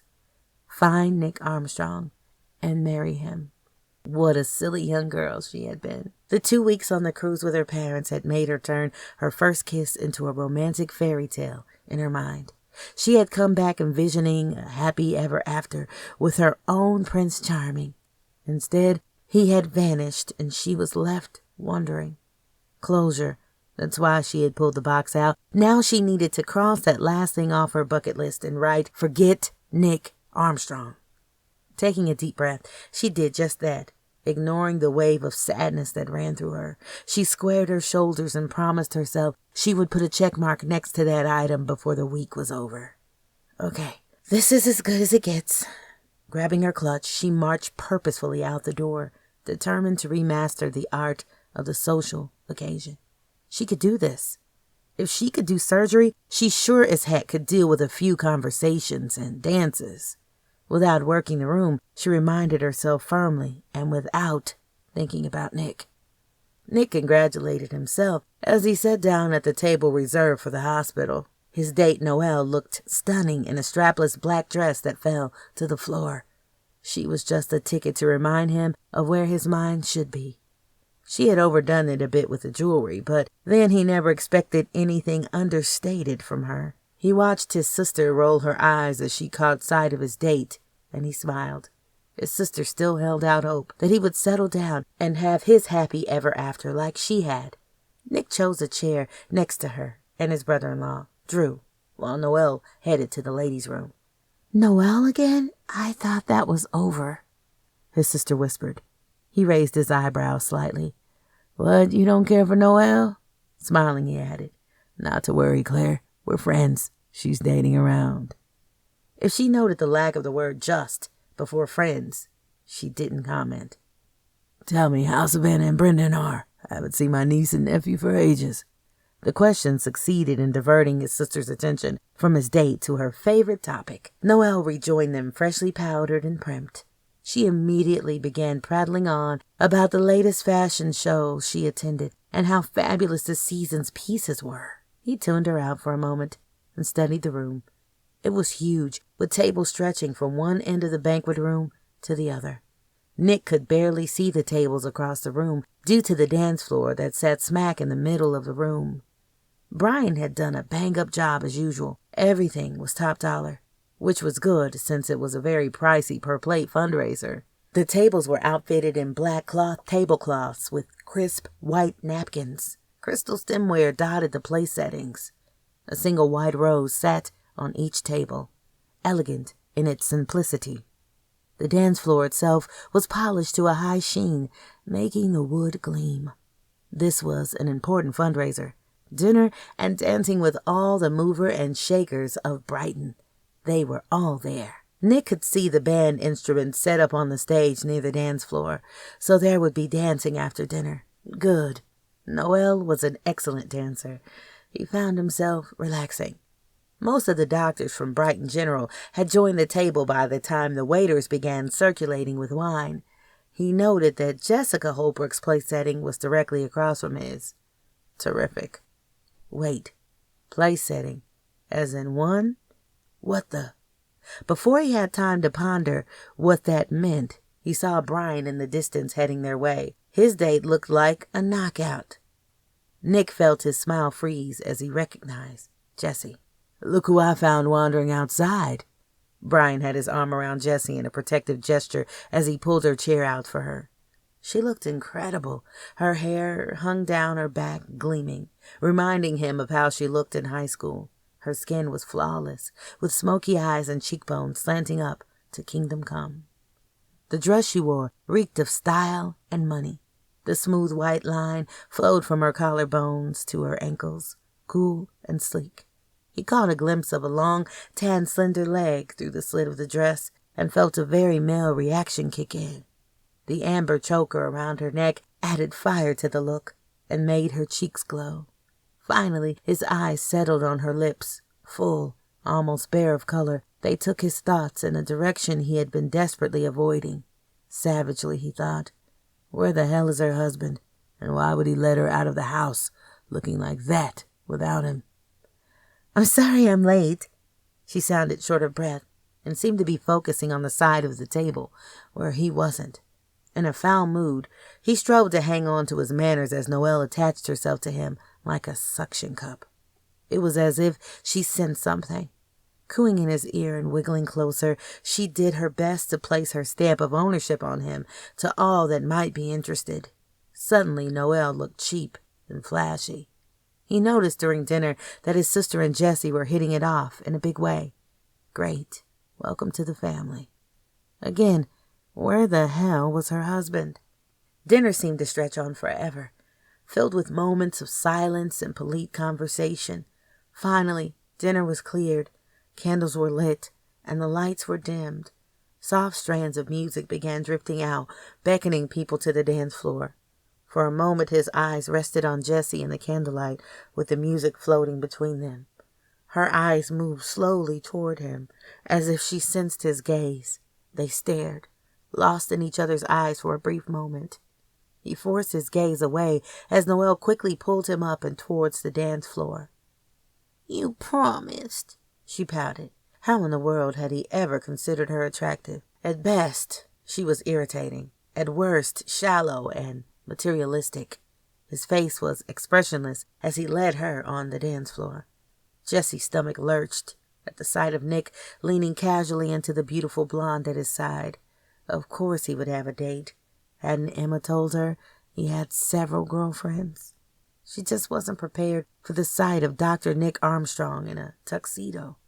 He looked devastatingly sexy.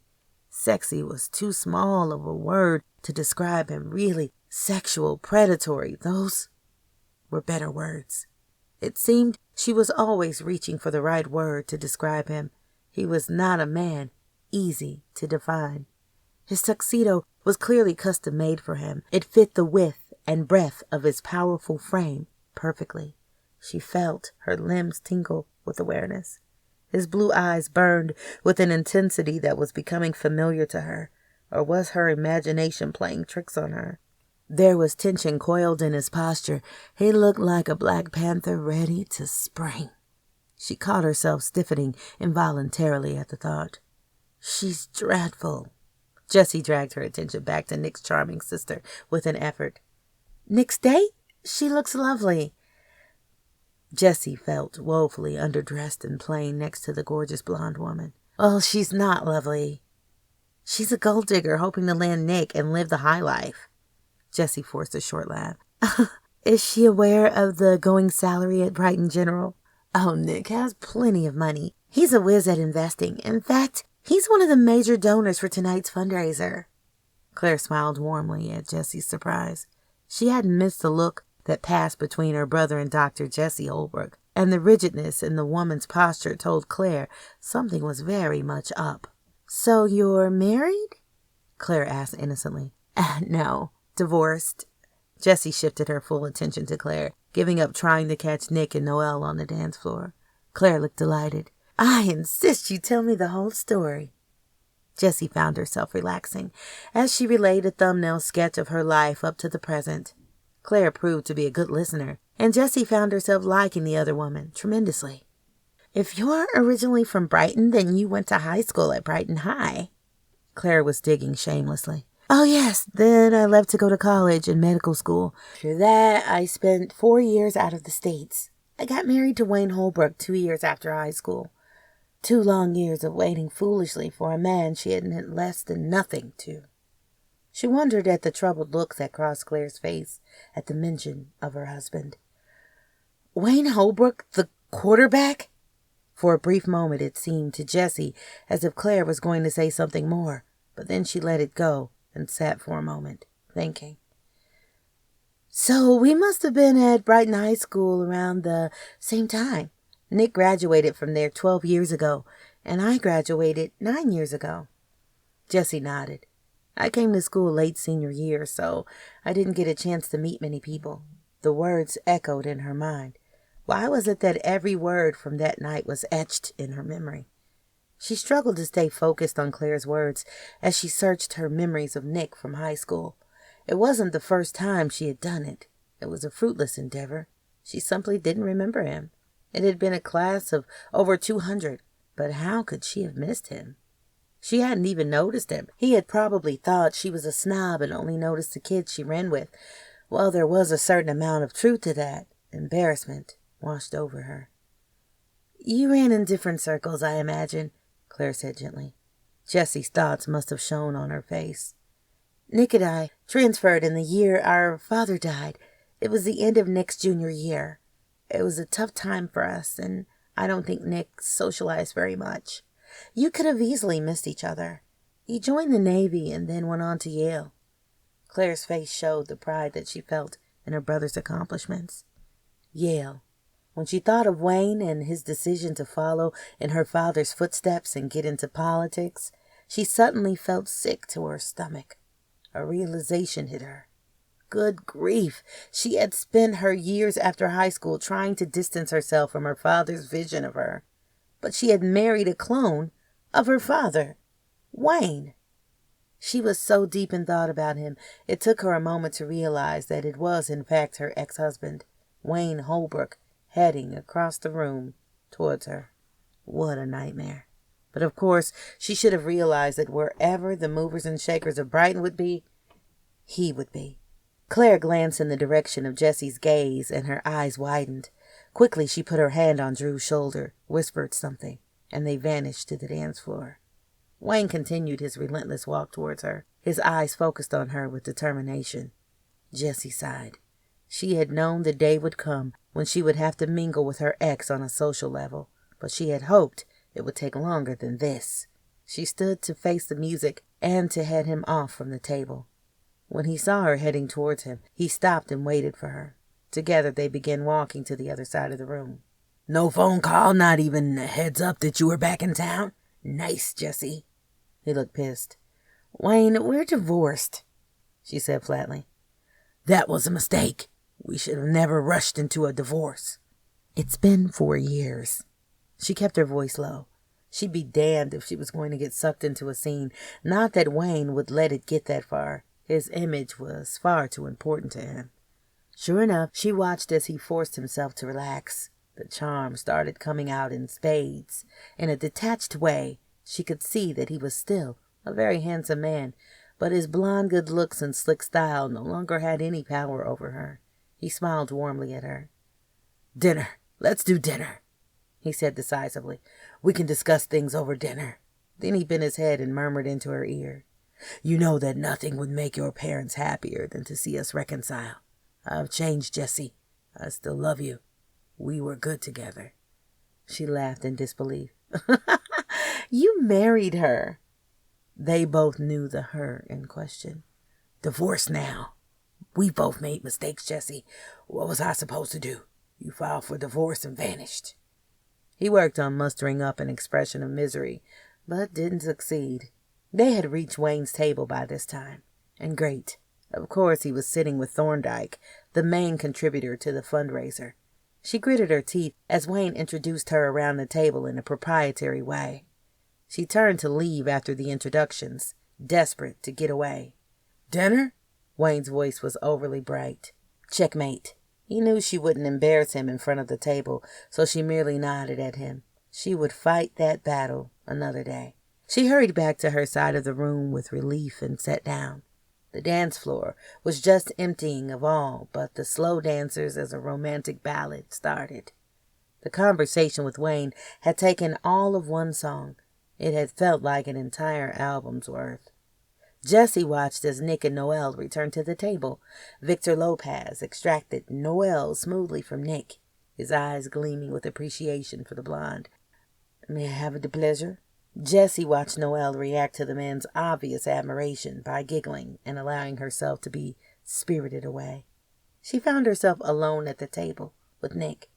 Silence stretched for several moments. She sensed he was angry. It was a subtle awareness of how he held himself tightly, and that giveaway muscle jumping at his jaw. "Drink?" He motioned the waiter over with a gesture. "White wine, please." She had avoided drinking so far, but a glass of wine suddenly had appeal. She was feeling like a teenager again. "Whiskey, neat, 2. He held up 2 fingers, and the waiter nodded. Nick looked grim again. "Don't look so scared. I'm not going to bite your head off," he said roughly. "That would be a first," she said stonily. He laughed. "I guess I deserve that." His eyes turned smoky as they glided over her bare arms. The air sparked with awareness curving between them. "Ever have that absinthe?" It took Jessie a moment to understand the words, but then she shook her head no, aware that she was blushing and furious at herself.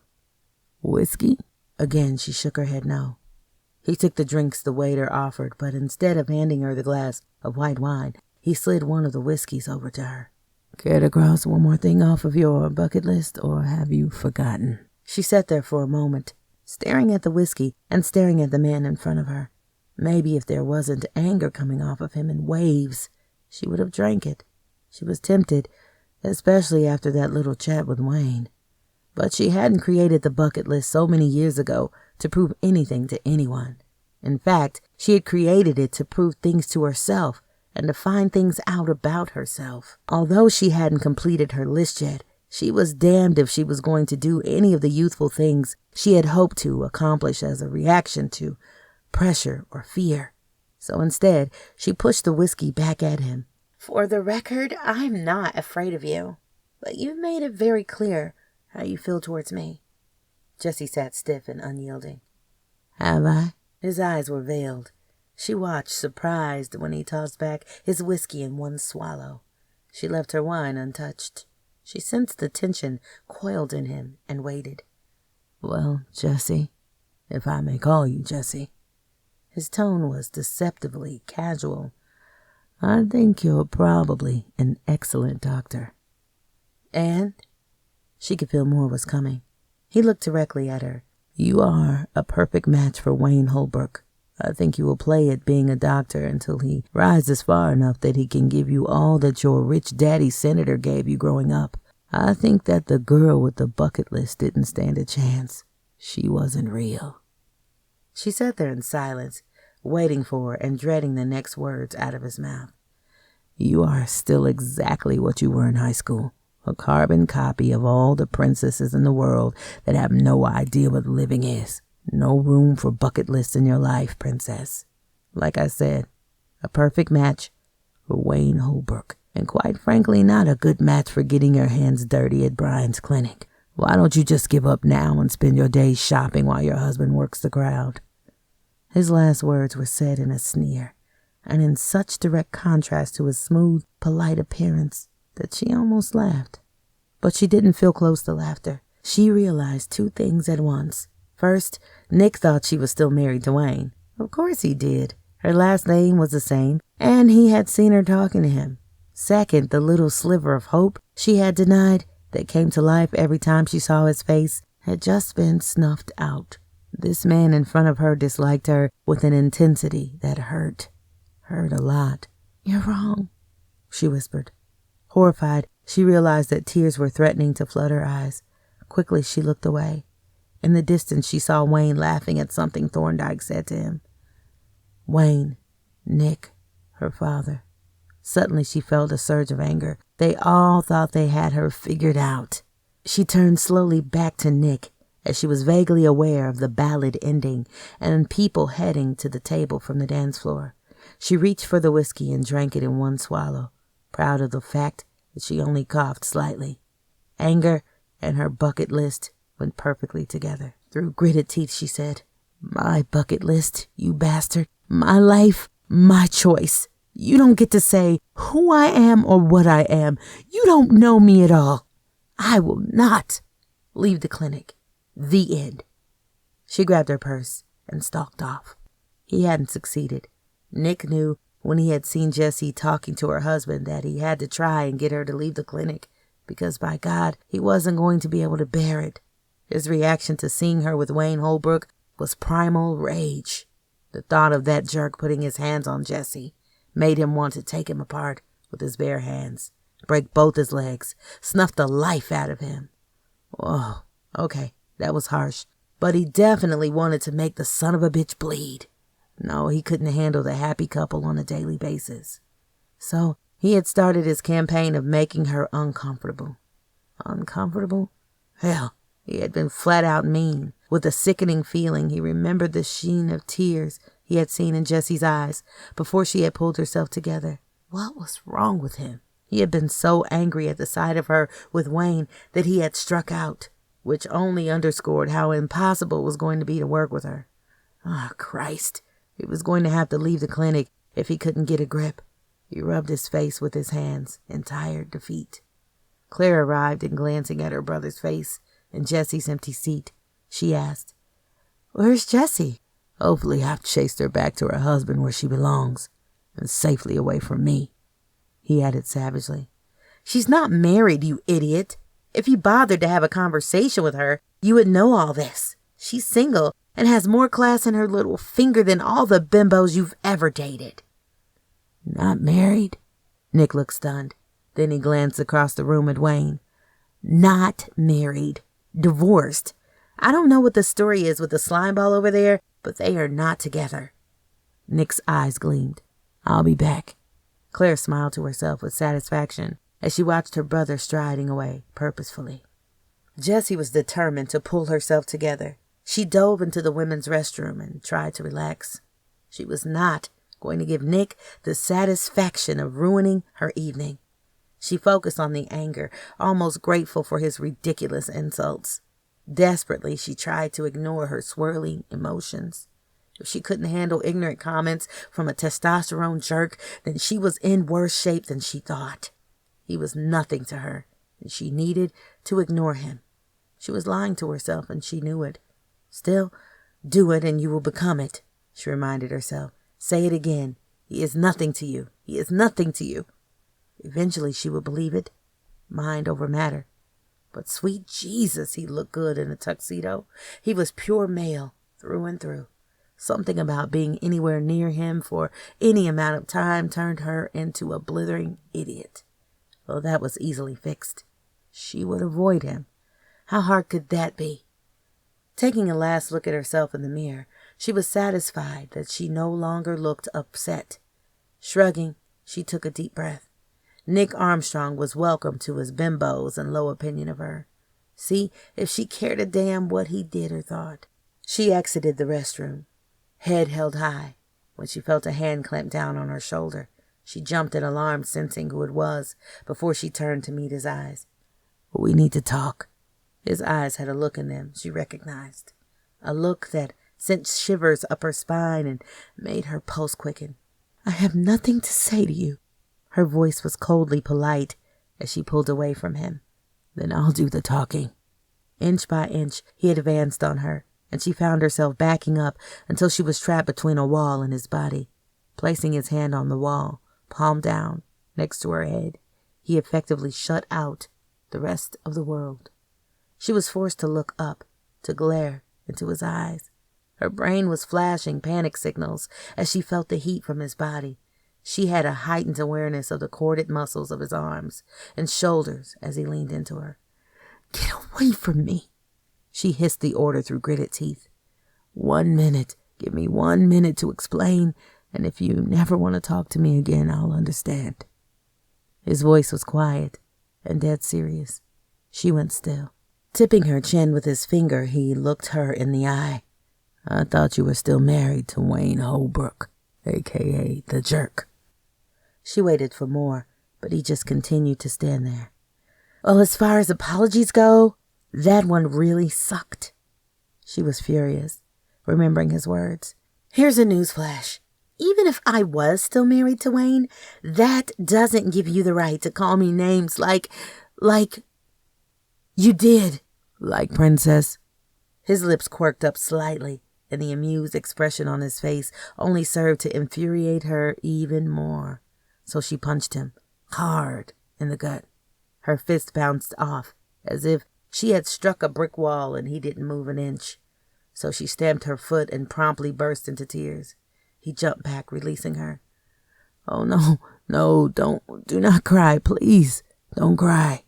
He held his hands up, giving her room, and his face had a panicked look on it that only made her feel incredibly foolish. Why was she crying? Why was she standing against the wall with her hands over her face, crying?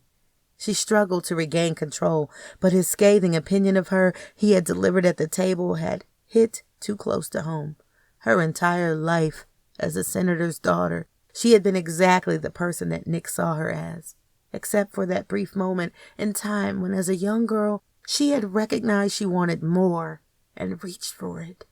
But instead of grabbing the more, when she had returned from that damn cruise and looked for him and found he had left Brighton without a backward glance, she had moved on to Wayne, buried the bucket list, and became once again her father's daughter, the princess. She was crying because Nick was right, but he was also wrong.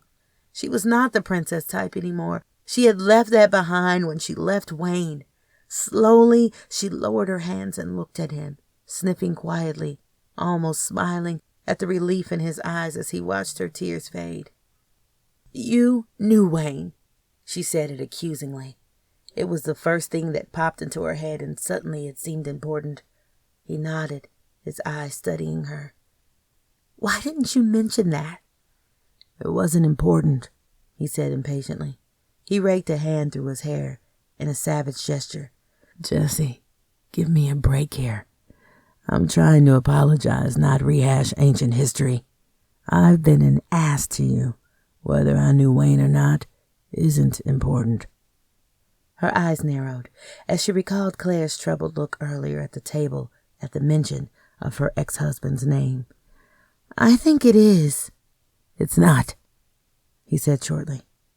"You hate me, and it has something to do with Wayne." She hated how small her voice sounded. "That's what I'm trying to tell you. I don't hate you," he said in frustration. He swooped down on her before she had a chance to dodge him, and she found herself backed into the wall again. He was standing so close now she felt her reason going up in flames. "No, not hate." He murmured the words against her neck. "We've gotten off on the wrong foot. The fact that you were married to Wayne is irrelevant. He's an insignificant bastard that left his mark on me, sure. But that's history. The past isn't important. What's important is this. You're not married." "Left a mark?"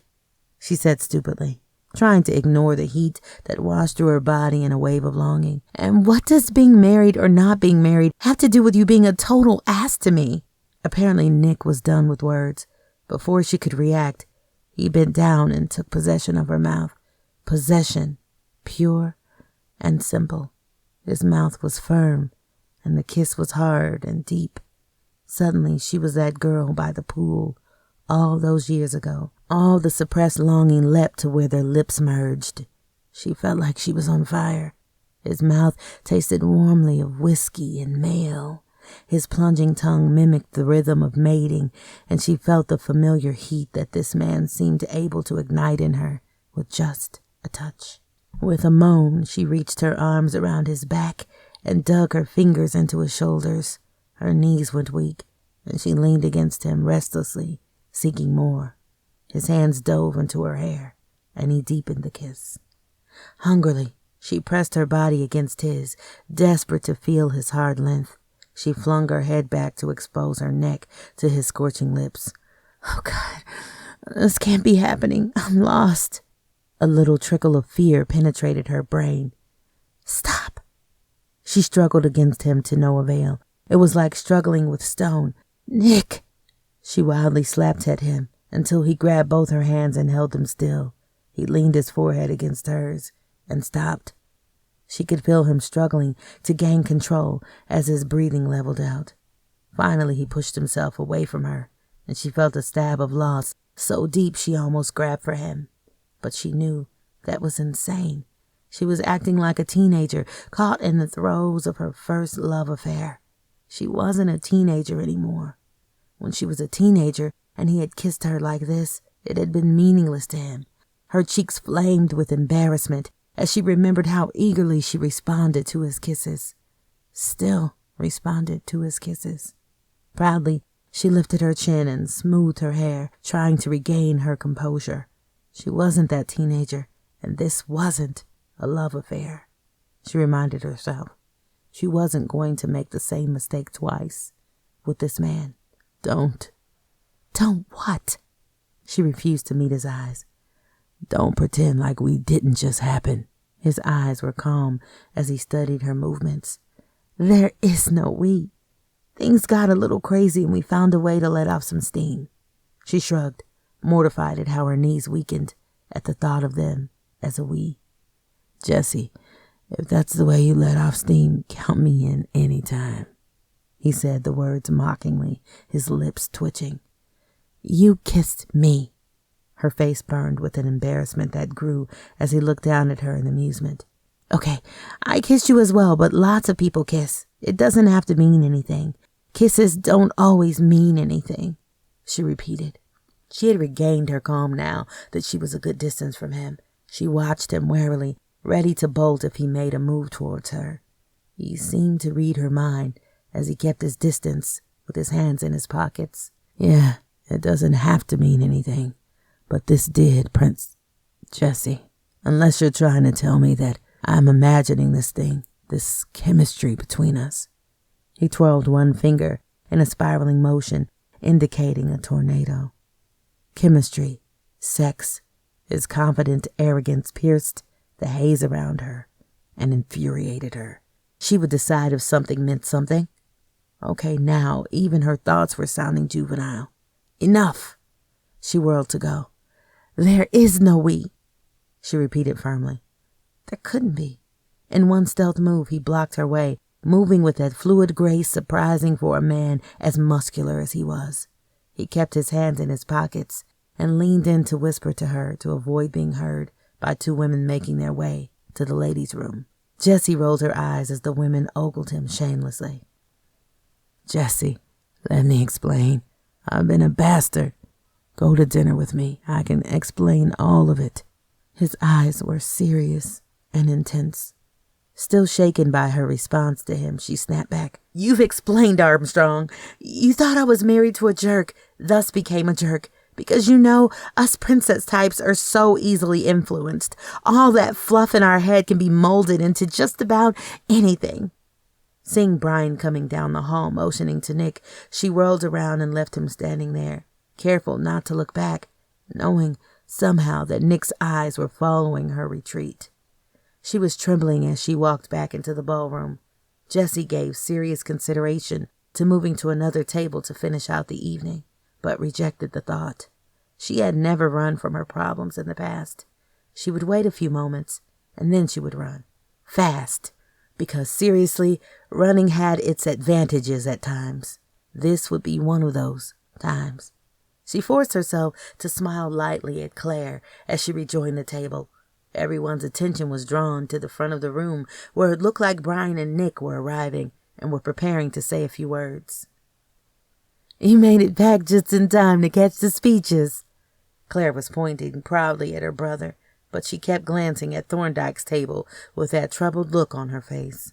She seemed to be struggling with something, and then finally blurted out, "I'm worried. Nick doesn't seem worried, but I can't help it." "Worried?" Jessie repeated. "Okay, I'm not sure if I should say something, but since you were once married to him, you might be able to help if things get bad." "Wayne? What are you talking about?" Jessie was terribly confused. "Nick Scar, Wayne's knee." "Nick Scar, Wayne's knee?" Jessie felt like a parrot as she continued to try to make sense of the words coming out of Claire's mouth. Claire looked at Jessie curiously. "Wayne never told you?" At Jessie's blank expression, Claire took a deep breath and explained in a low voice. "In high school, Nick and Wayne got in a fight, and Wayne pulled a knife on Nick and slashed his face. That's the scar he has on his face." Jessie could see the uncertainty on her face as she dropped her bomb. "Nick is the one that blew Wayne's knee out so he couldn't play football ever again." Jessie felt herself go cold. Wayne scarred Nick's face? For a moment her world tilted. The man she had been married to was responsible for slashing Nick's face? "But Wayne told me he tore his knee in a practice scrimmage," she said through numb lips. She barely heard Claire's response. It was something about her being there and that she had witnessed it. All that was going through her mind was, no wonder Nick hates me. But once silence descended and Jessie realized that Claire was looking at her questioningly, Jessie forced herself to process the last thing Claire had said. "You said you saw Wayne attack Nick?" "Actually, Nick attacked Wayne." Jessie's head was spinning. "Okay, I'm terribly confused." Claire took a deep breath, and after glancing around to make sure Drew was out of hearing distance, she spoke quickly in a low voice. "My, this is awkward." She traced the pattern in the tablecloth while she pondered how to proceed, then picked up her glass, cleared her throat, and began talking. "He's your ex-husband, so I really don't want to upset you, because it was so very long ago, and he was drunk and didn't know what he was doing, I'm sure. He got carried away, and I was so young and impressed with him. He was the quarterback and a senior, but it was pretty stupid of me. I went and neck with him, and he thought I wanted more." Claire wouldn't look in Jessie's eyes. She just looked at the glass she was twirling in her hands and blushed furiously before continuing. "Anyhow, Nick came to pick me up, and when he finally found me, he realized that Wayne wasn't listening to my no, so he tackled him, and it got very ugly." Finally, Claire looked into Jessie's eyes and repeated, "It was a long time ago, and Wayne was really drunk." "Claire." Jessie's voice was low and furious, and Claire seemed taken aback. "Please tell me you are not making excuses for Wayne and the fact that he almost raped you. I don't care how drunk someone gets. There's no excuse." Claire looked relieved. "You're not upset?" "Yeah, well, upset is too mild of a word. Wayne was never good at telling himself no, but not listening to a woman's no brings it up to a whole new level." The bitterness in her words was palatable. The bastard, the selfish, spoiled, silver spoon in mouth bastard. I'm only bringing this up now because neither one of them have been in the same room since then, and I'm pretty sure Wayne holds some bitterness because of the whole ruined football career thing. Never mind the ruined face thing. Ruined face? Jessie froze as she watched Nick pulling out a chair for Noelle. She hadn't even seen them approaching the table. Slowly, she raised her eyes to his and saw the cold look in his eyes, and beneath it, she could see the hurt. He actually believed that she thought his face was ruined, as in slashed by her despicable ex-husband ruined, her despicable ex-husband that tried to rape his sister. Of course he believed that she would think that. In his mind, she was the princess type that married a man like Wayne. Never mind that she hadn't known. That didn't change a single thing or take away the scar. The irony was that his face was beautiful, and the scar did nothing to detract from that. That face and that scar had haunted her dreams for years. Looking at him now, she felt an aching tenderness and an urge to run her fingers over the red line of the scar. She knew that the gesture would not be welcome, ever, not from her. She looked at Noel's hand resting possessively on Nick's arm, and a wave of red-hot jealousy flashed through her. She wanted to rip the blonde woman's hair out by the roots. Shocked, she sat there motionless as the primitive anger washed over her. She realized that not only was Nick waiting for a response, but that the entire table was now staring at her. "I'm sorry. I can't do this," she murmured. She rose to her feet, and ignoring Nick's intent eyes on her face and Claire's concerned gaze, she fled. When she reached the doors of the banquet room, she glanced back briefly and saw Nick's and Claire's heads together, talking.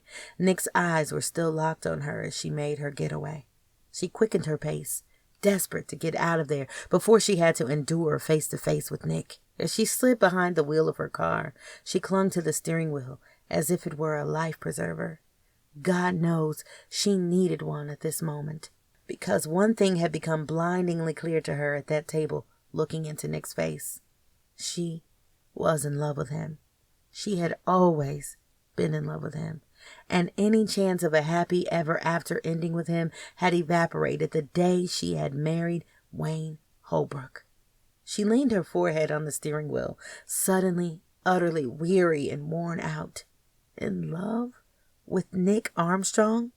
The words flowed through her mind, an indisputable truth that, try as she might, she couldn't banish, because she knew it was real. From the moment he had taken her into his arms all those years ago, she had been his, heart and soul. It had just taken her mind too long to catch up. The boy that had understood her bucket list, understood who she was inside, was a perfect match for her. Not the programmed her, the real her. It was too late, though.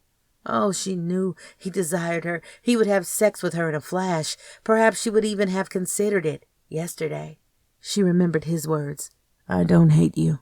You're not married." And she allowed herself a brief flash of hope. Then she buried that hope ruthlessly, because she knew his feelings were desire, not love. She knew herself well enough to know that having sex with Nick Armstrong without a relationship would destroy her. God, she could imagine the heat. They would go up in flames. And then she would be left with the ashes as he made his excuses and walked out of her life. The knowledge of her love for him sat between them now. She couldn't be less than nothing to him. One in a long list that shared his bed. She had to protect herself. Remembering the cold look in his eyes made her throat tighten. Misery lanced through her. He hated her because she was the type of woman that married a man like Wayne Holbrook, and she didn't blame him a bit. The scar on his face stood between them in a way that all the desire in the world couldn't overcome. Then she realized what she was going to have to do. She was going to have to quit the clinic. He should have gone home with Noel. God knows he needed the distraction of mindless sex, but all he could see was Jesse's face, Jesse's eyes, and Lord help him, Jesse's body. Mostly Jesse's eyes, though. Instead of having distracting sex with Noel, he was standing outside of Jesse's apartment with a bottle of absinthe, like a damn fool. But he wasn't going to knock on the door, because if he knocked on the door, she might open it, and they might end up in bed together, which would be a mistake. He decided that the minute he discovered that she was not in fact married to a.k.a. the jerk, Wayne Holbrook. Because while she might still think of yours truly as just a part of her bucket list, he was determined to build this thing between them into a relationship. It might take a while, but he knew he could show her that he was capable of being every bit as civilized as her, that being with him wasn't slumming it, that he was capable of talking to her without wanting to rip her clothes off. He was educated. He was disciplined. The gap between them had narrowed, and they could have The gap between them had narrowed, and they could have something between them, a relationship, something real. So no sex and no knocking on the door. But then Nick remembered her in his arms. Crap. They had gone up in flames. He had been sure one of them was going to come just from the friction of their bodies together. He had no control whatsoever where she was concerned. So why was he here? He pressed his ear to the door and swore he heard her moving around. Yes, he heard water running and a door shut. The same restlessness he felt when he had tried to end the evening at his home without doing anything struck him. He had to make a move. So he knocked. He heard footsteps and knew she was looking through the peephole in the door. A moment passed, and he thought she was going to ignore him. The door clicked open, and she stood there. Her face was bare of makeup, and her nose was red from crying. She wore baggy shorts, and he caught a glimpse of long, tan legs. And Lord help him, she was wearing only a white tank top that showed her breasts in all their glory. He kept his focus on her eyes. Sad, vulnerable eyes. Nick wanted to wrap his arms around her and erase the sadness from her eyes. He wanted to make her smile, hold her, and convince her that he was good enough for her, at least for now. What do you want, Nick? She glanced briefly at the brown bag in his hand, but didn't comment. All the fancy words he had drafted in his head disappeared. He simply said, "You." They were alone. He saw the realization flicker in her eyes as he gazed at her. He reached out and brushed a lock of hair off her cheek. She didn't move, and he took that as a good sign. Slowly, ever so slowly, he leaned into her, watching her eyes for an indication of rejection, scared to death of seeing one, but instead he saw desire and fear. Fear. It took every shred of his control to pull back. She was afraid of him. Of course she was. He had been acting like the street punk he used to be. She was a woman who was used to being treated with respect, even reverence, and he had been downright cruel to her. "I'm not going to kiss you." He wasn't sure if he said it to reassure her or him. He could see that she didn't believe him. As the seconds ticked by, he saw her eyes widen when she realized he meant it. She made an impatient sound and yanked him forward. "In," she growled. Slamming the door shut, she whirled around. "Okay, let me get this straight. You spend days insulting me, hating me, and making it clear as hell that you want to sleep with me. And then you show up on my doorstep and you're not going to kiss me?" She stood on her tiptoes, the top of her head barely meeting his chin. She pressed herself against him and offered her lips to him, lightly brushing his throat with her own lips, trailing fiery kisses up, up, up. He groaned, and his hands dove into her hair as he pulled her up and into hard, deep kiss. He felt the perfect way she fit against him, her smell, the curves, the fire between them. He was lost. He had been dreaming about this woman for what seemed his entire life. He knew he should stop. He knew there was a good solid reason for stopping, but for the life of him, he couldn't remember it. Desire. He felt it, and he could feel it coming off of her in waves. It would have to be enough. He would make it enough. She was dizzy. The earth was spinning, and she was holding on Nick's shoulders with all her might. His lips were warm and solid, and nothing had felt more perfect in her entire life. She was tired of fighting this. She would take this one night of passion and not think. Not tonight. She felt him angle the kiss deeper, hotter, harder, and she felt the familiar flame ignite. He was touching her everywhere, and frantically she started pressing against him, sending him the message that what he was doing was more than okay. Nick's strong hand slipped under her shirt and cupped her breast, sending a shooting sensation of hot pleasure through her. She wrapped her left leg around him to pull him even closer. The bedroom. Now. She broke away from him and pulled on his hand, leading him back to her bedroom. He stopped briefly in her doorway and looked at her, breathing heavily. "Jessie, if you're not ready for this." "I'm ready. Quit talking." Jessie watched as emotions flickered in Nick's beautiful eyes. Uncertainty, tenderness, and fierce desire. She knew this might be a mistake, but she wasn't going to think about that right now.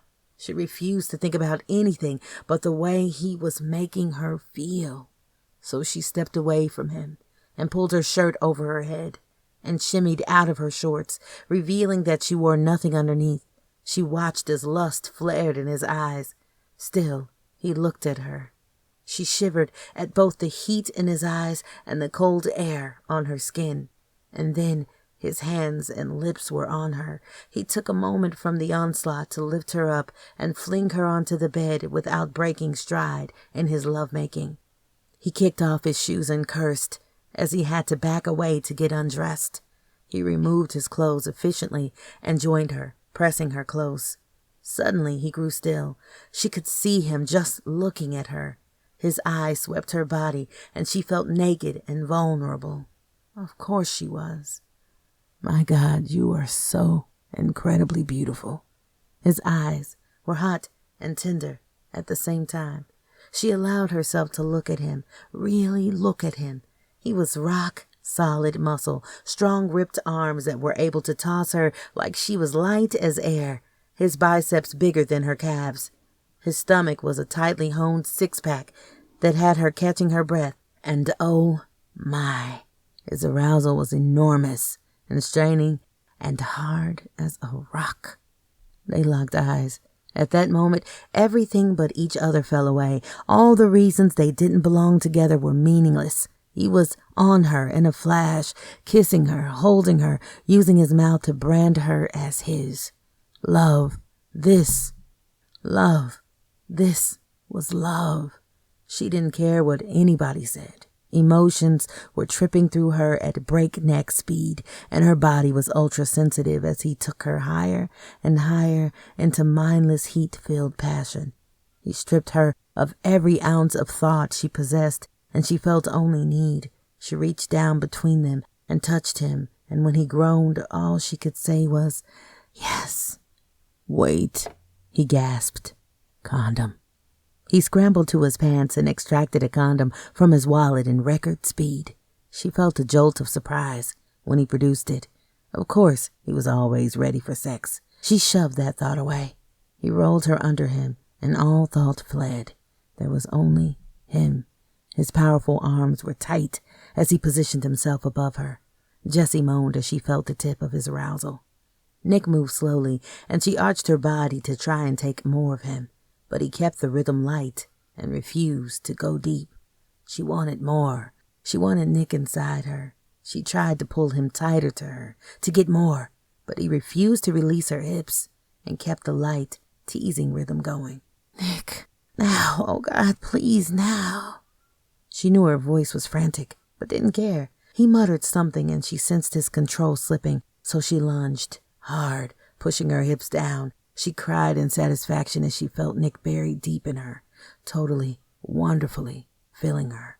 The sound that came from him was almost animal as his control snapped.